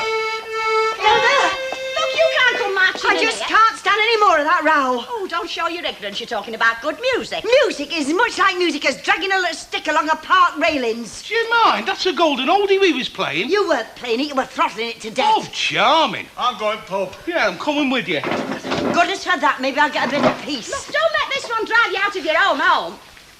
Oh, you've got a cheek. Coming in here complaining after all I've always put up with from you. Such as what? Well, you've always had a noisy house. There was them 2 girls what lodged with you. Then your Martin playing his daft records at top belt. Martin has gone now, hasn't he? I don't care when I think of what I've put up with over the years.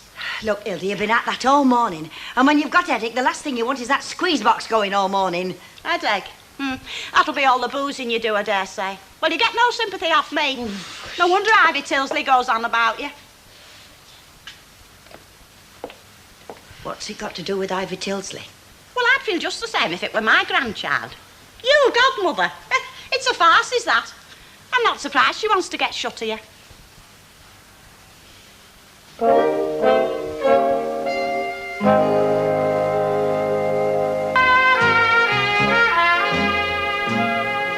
I'll get these, Eddie. Here, I love. And take one for yourself. Oh, ta, very much. Do you know, I'm sure I know you, but you don't generally come in here, do you? Drinking the gardeners, mostly. I'll swear I know you, though, but I just can't place you. Well, he's me partner in a little venture we got going. Don't let them con you. He's on the bids, will he? That's where I've seen you, of course. Hey, you look a different chap out your working clothes. Yeah, I bet you look different out of them clothes and all. Oh, you silver tongue Casanova. Now, don't get him going, Bet. We've got important things to discuss. I don't want his little clapped-out brain turned to thoughts of sin. Shut up, I'm enjoying myself. Down, Arthur. You know what these two are up to? A bit of dirty work at the crossroads, knowing Eddie. Ah, well, that's where you're wrong, see, because it's a bit of clean work. We're entering the cleanest dust cart competition. Give me that again.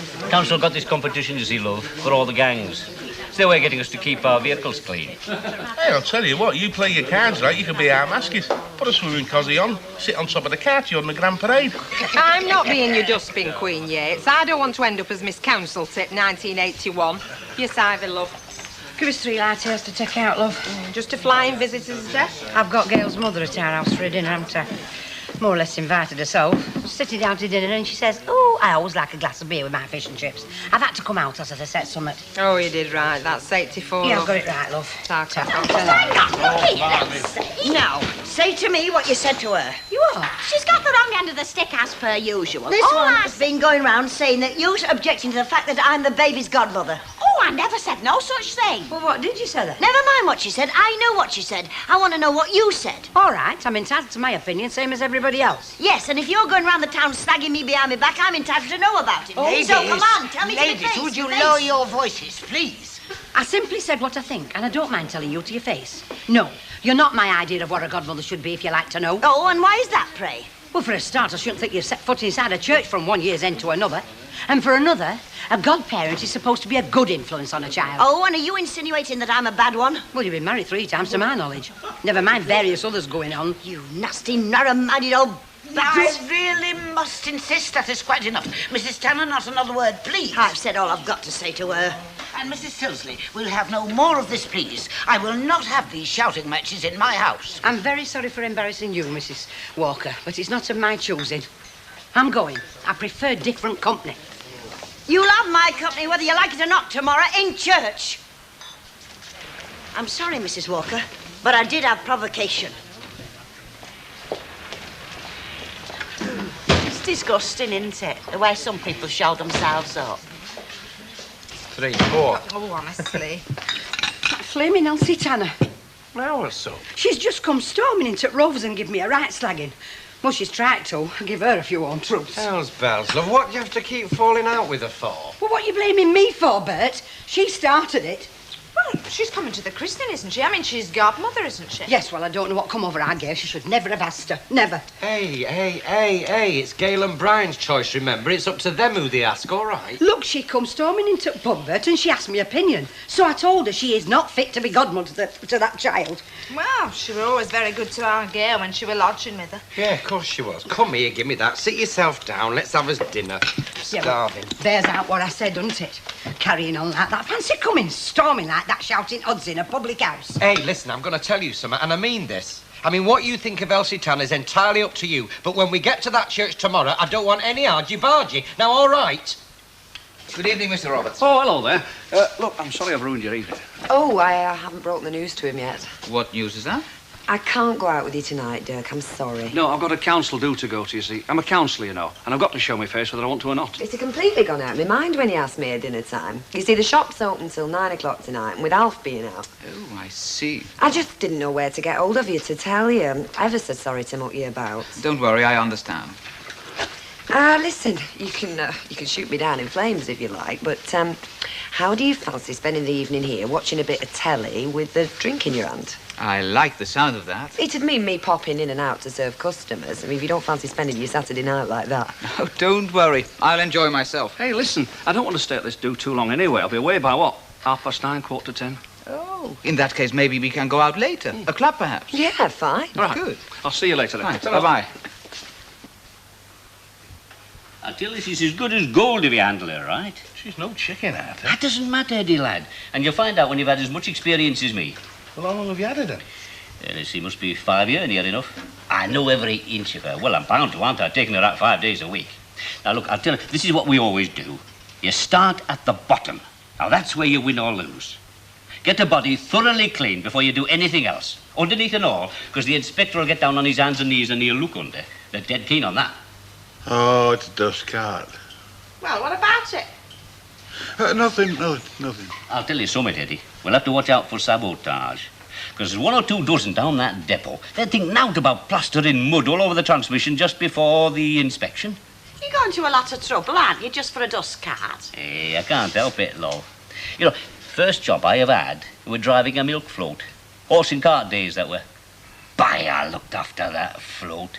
Golden scroll work it had, big wheels with long spokes. I looked after that float proper. That's the way I look after my wagon now. Wasted time and energy. Oh, of course, you would think that. You're too idle to wring your chamois leather out at night. Leaves it in his bucket, you know. Hey, I've been thinking about the sabotage. I could bring the wagon here the night before the contest, couldn't I? No dust cart outside our house. It'll be clean, Stan. It doesn't matter. No dust cart. Neighbours might not like it. Oh, beggar the neighbours. Who cares what they think? Look, they can park their cars, so you can park your dust cart. By heck, missus, you're a fine, understanding woman. You got 1 in a million there, Stan. 1 in a million. Do you remember Annie, don't you, Mrs. Walker? Best man at my wedding. Indeed I do. A little nervousness with your speech, as I recall. It was a fair old rave up that wedding. Hey, Brian, we're going to have one tomorrow? Yeah, we're baptising the baby tomorrow, you see. He's being godfather. Well, I don't really know what a godfather's supposed to do. Well, you'll be in good company, dear. I gather you're sharing the duty with Mrs. Tanner. Yeah, that's right. Well, according to a, shall we say, discussion between your mother and Mrs. Tanner in the bar this lunchtime, she's not very pleased with your choice. I hope you meet with more approval. Oh, heck. What's my mum been up to now? Oh, not to worry, mate. Are we having another? It's your round, anyway. We're going. I thought I'd get some fish and chips for Gail. How will we get back? I've got a couple of cans at home anyway. OK. Yes, please, Bet. Yes, my love. Do you want to see a rum, Uncle Albert? Well, I wouldn't say no. I'll try and force one down. Right, and a scotch for me, please, Bet. Who's driving, you or Albert? Don't stir it. I'm not going to get into that car, never mind driving. Well, I don't want you driving home tiddlyken. Yes, but I don't think that's likely, considering we live next door. Well, there is that. I reckon that car wants seeing to, you know. Sounds to me like the exhaust. Blooming German rubbish. Hey, that Dutch chap. Yes, I understood he'd gone. Well, he must have come back, Flower. Oh, it's cold coming down that street. Ah, but when winter's here, can spring be far behind? I remember that from English lessons at school. I think you've got hot competition there, Ken. If you ask me, there might be a bit of tiptoeing through the tulip beds on the calves before long. Why not?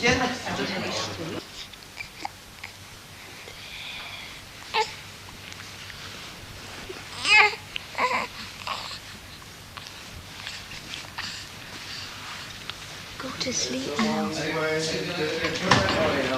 It's okay, love, it's only us. Hey, I've got some fish and chips. Just put him down. Oh, all right. Hey. Shh. Let's have a look at him then. Hey, I hope he looks like Winston Churchill. He does not. Well, they all do, don't they? Hey, he's a great lad, isn't he? Yeah, he's dead good looking. Must take it off to Gail. He's very quiet. He's not like your Brian. He's beautiful. I'll not have a word said against my David Daniel. Oh, that's his name, is it? David Daniel? Yeah, 8 official lesson tomorrow. David Daniel Tilsley. Now, what's that make his initials? What? Oh, no.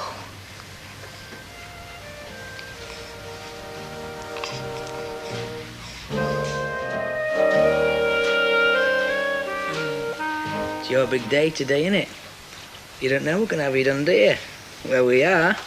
It's another opening, another baptism. Hey? Is it all right? Yeah. Have you shortened it? No.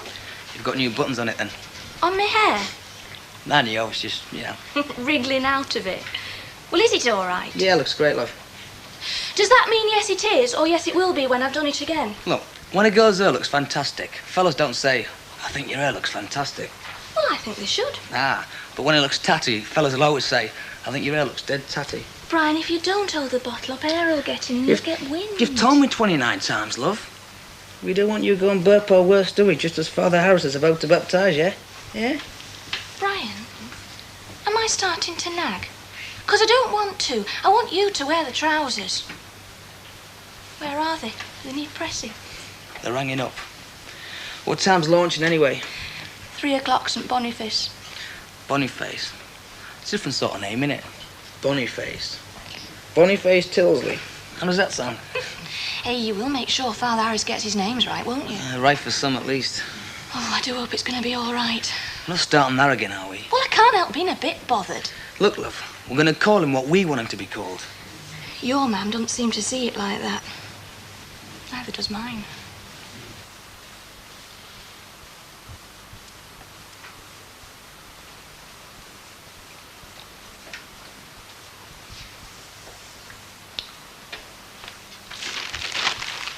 How many papers did you get?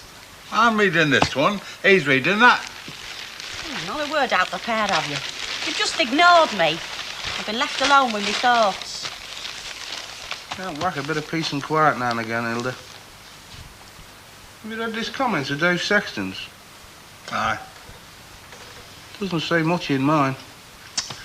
There's an out in here. Makes you think, doesn't it? Yeah. Do you want to know what I've been sat here wondering? No, it's all right, Chuck. I've been wondering, why do we never go dancing? Hey? Why'd you never go dancing, Stan? I've been dancing. What do you mean, never? When? Well, I can't remember the month and the day and that, but... Well, I can.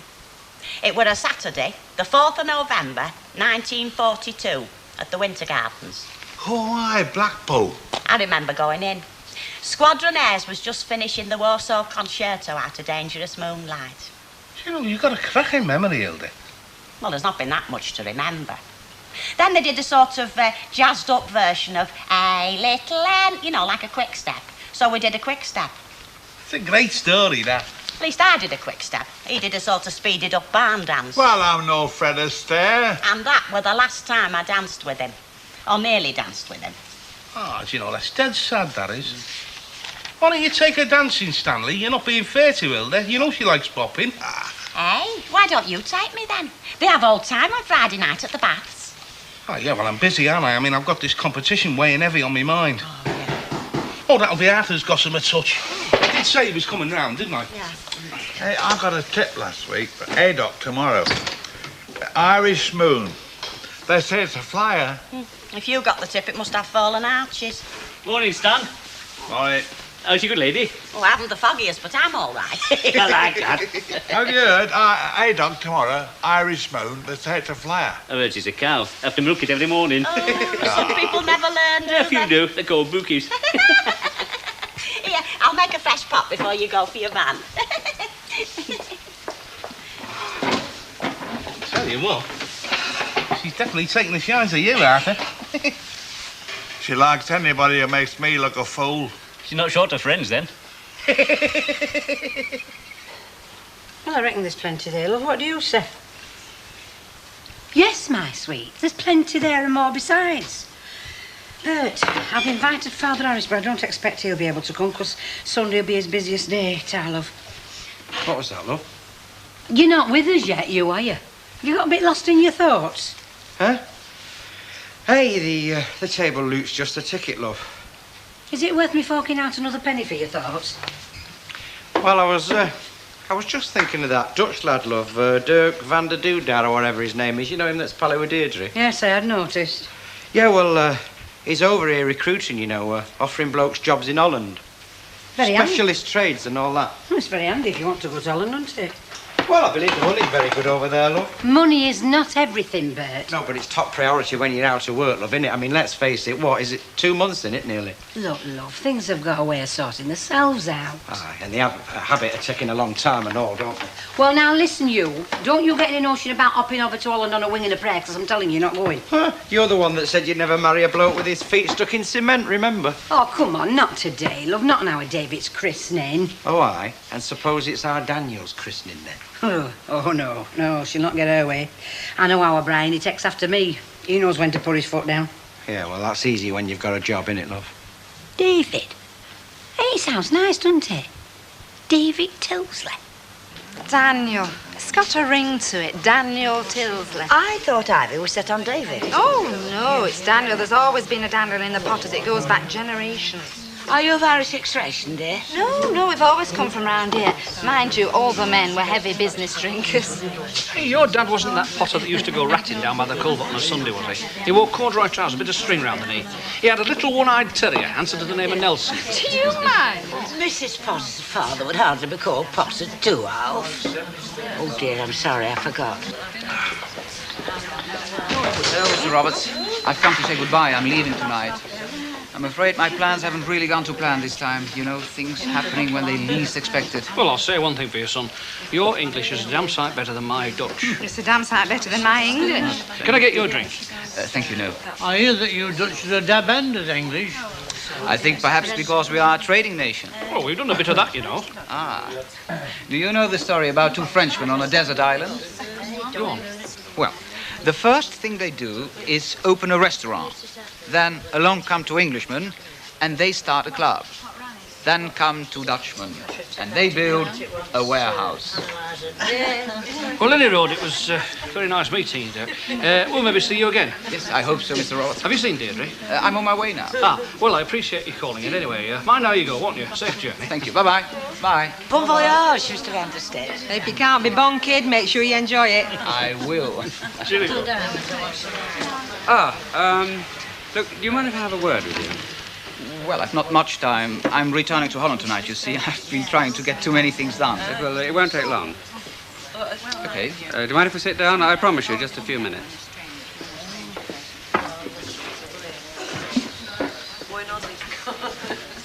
You don't want a job in Holland, Mr. Barlow? No. Well, that just leaves Deirdre, then. You don't mind my being direct, Mr. Barlow? It suits me. So? Well, I know this comes under the heading of none of my damn business, but, well, I do feel some responsibility for Deirdre. Perhaps we both do. Maybe. You're not related, are you? No. She's a girlfriend, perhaps? No, not exactly. Are you exactly anything at all, Mr. Barlow? I'm a friend. A friend over a fair number of years. Good. You're speaking as Deirdre's friend, then? Nothing wrong with that, I hope. Well, I don't know what it is you wish to say. Well, it's just that if ever there was a girl who was ready for some sort of instant affair, it's Deirdre. Like I said, I've known her for a long time. Instant affairs trouble you? If it's just a quick weekend thrill and see you around sometime. I agree with you, Mr. Barlow. It's none of your business. Look, I'm not going to get uptight about this. The only point I'm trying to make is that I don't want to see Deirdre get hurt again. But that's straight out of a woman's magazine, Mr. Barlow. The myth of the honorable motive, manly concern without passion. Well, you can think what the hell you want. Only what I see, Mr. Barlow. A jealous man.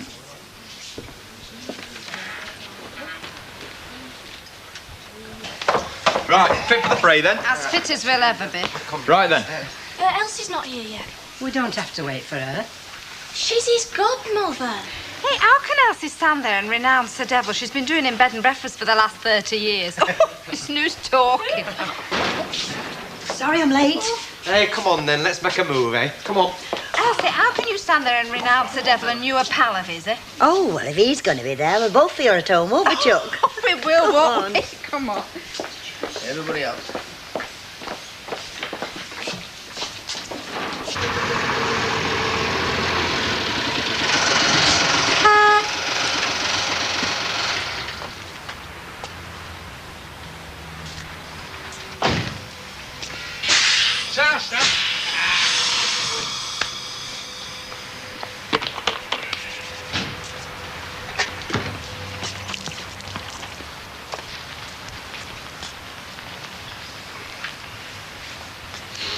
How do?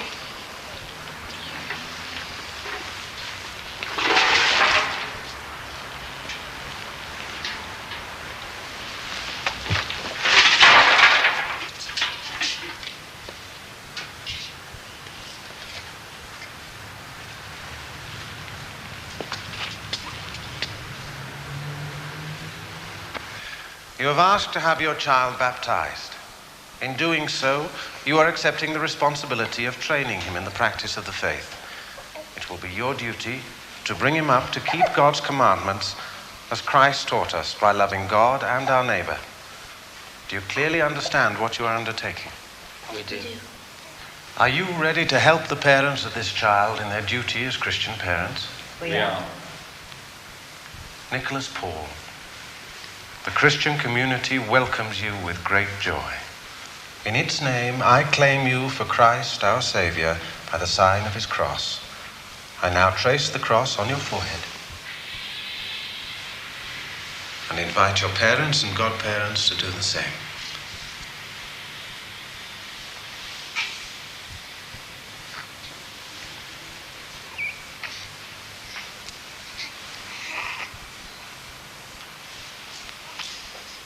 You, wherever they may be, faithful members of his holy people. May he send his peace upon all who are gathered here. In Christ Jesus, our Lord. Amen. Amen.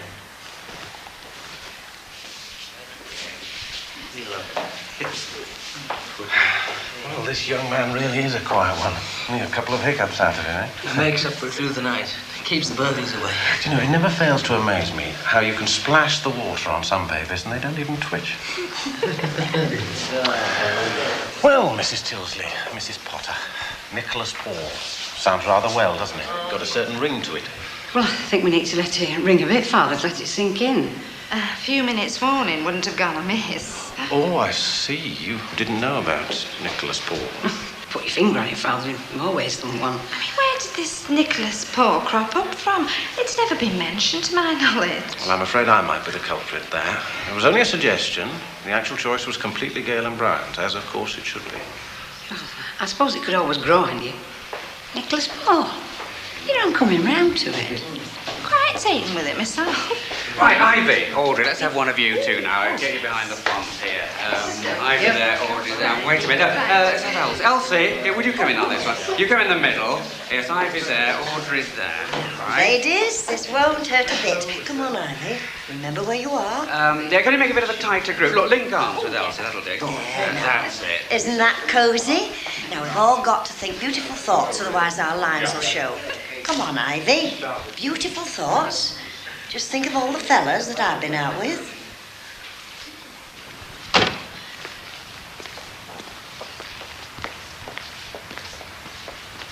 Grand day for it, Mrs. Walker, if you don't weaken. Not infrequently, Mr. Yates, I have noticed that some 50% of the things you say are totally meaningless. Yeah, well, you do what you can. You do indeed. But I should have thought that 6 days would be sufficient without working on Sundays. You don't miss much, do you, Mrs. Walker? I am sure that you will be on some extravagant overtime payment. Oh, yeah, double time and a half, actually. And probably getting an extra week's holiday for working unsociable hours. Oh, that's not fair, Mrs. Walker. You've had a shufty at the Union Rule Book. Mr. Yates, I would not recognise the Union Rule Book if it had hammers and sickles stamped all over it, which I'm sure it has. Don't let me stop you. Oh, hello, Mrs. Walker. Lovely day for it if you don't weaken. So, is that where you left it? With you accusing Ken of being jealous? I didn't throw the first punch. He started it. Yeah, well, he does tend to barge in blindly sometimes. Embarrassing. I don't think it's that he's jealous somehow. I think he just sees me as one of the fixtures and fittings in his life. Oh, and he sees me as a sort of burglar. Yeah, that's not bad. You know, it's possible I won't be back in England for 2 months. I'm not sure. Will you phone me? Costs a lot calling from Holland. Perhaps it would be cheaper if you and Tracy come and spend some time over there. What, and stay with you? Stay in my flat. Right. Yes? Well, why not? He was a little more than just a friend, wasn't he, Ken Barlow? He never amounted to very much. I don't think Ken's the romantic sort. It embarrasses him. He likes to keep his tie on. You've sidestepped the question. Oh, we've had a nice, cosy relationship going for a while. Cosy? Yeah, cosy. Like a pair of old slippers. We did discuss marriage, but only once. And there was no, as you would say, commitment. Will that do you? You know, he's the kind of Englishman I don't understand. I was ready for him to breathe fire and hit me, perhaps. Yeah, well, Ken doesn't really go in for hitting people much. He reads a lot. Well, there is no Dutch version of Ken Barlow. It's a sort of Englishness. You wouldn't by any chance be a teeny bit jealous, would you? Right, come on, fill your boots. This lot's going to take some shifting. Wine. Thank you. Gail, I was right once, love, about wanting to have him baptised. Yeah, I'm glad now. Well, when it's done properly with crosses and that, love, you do feel that something's actually happened. I say this to Father Harris. He doesn't skimp with his words, and he doesn't gabble like some of them. He seemed to take a real interest in what was going on. Oh, yes, he's going places, Father Harris. He'll get his name at Bishop's Hat. I never knew godfathers had to post toast. It's traditional, Andy. Look, it's expected of you. Oh, blinking heck, mate. I've done your wedding, now your baby. There's only a funeral left. So you're on then?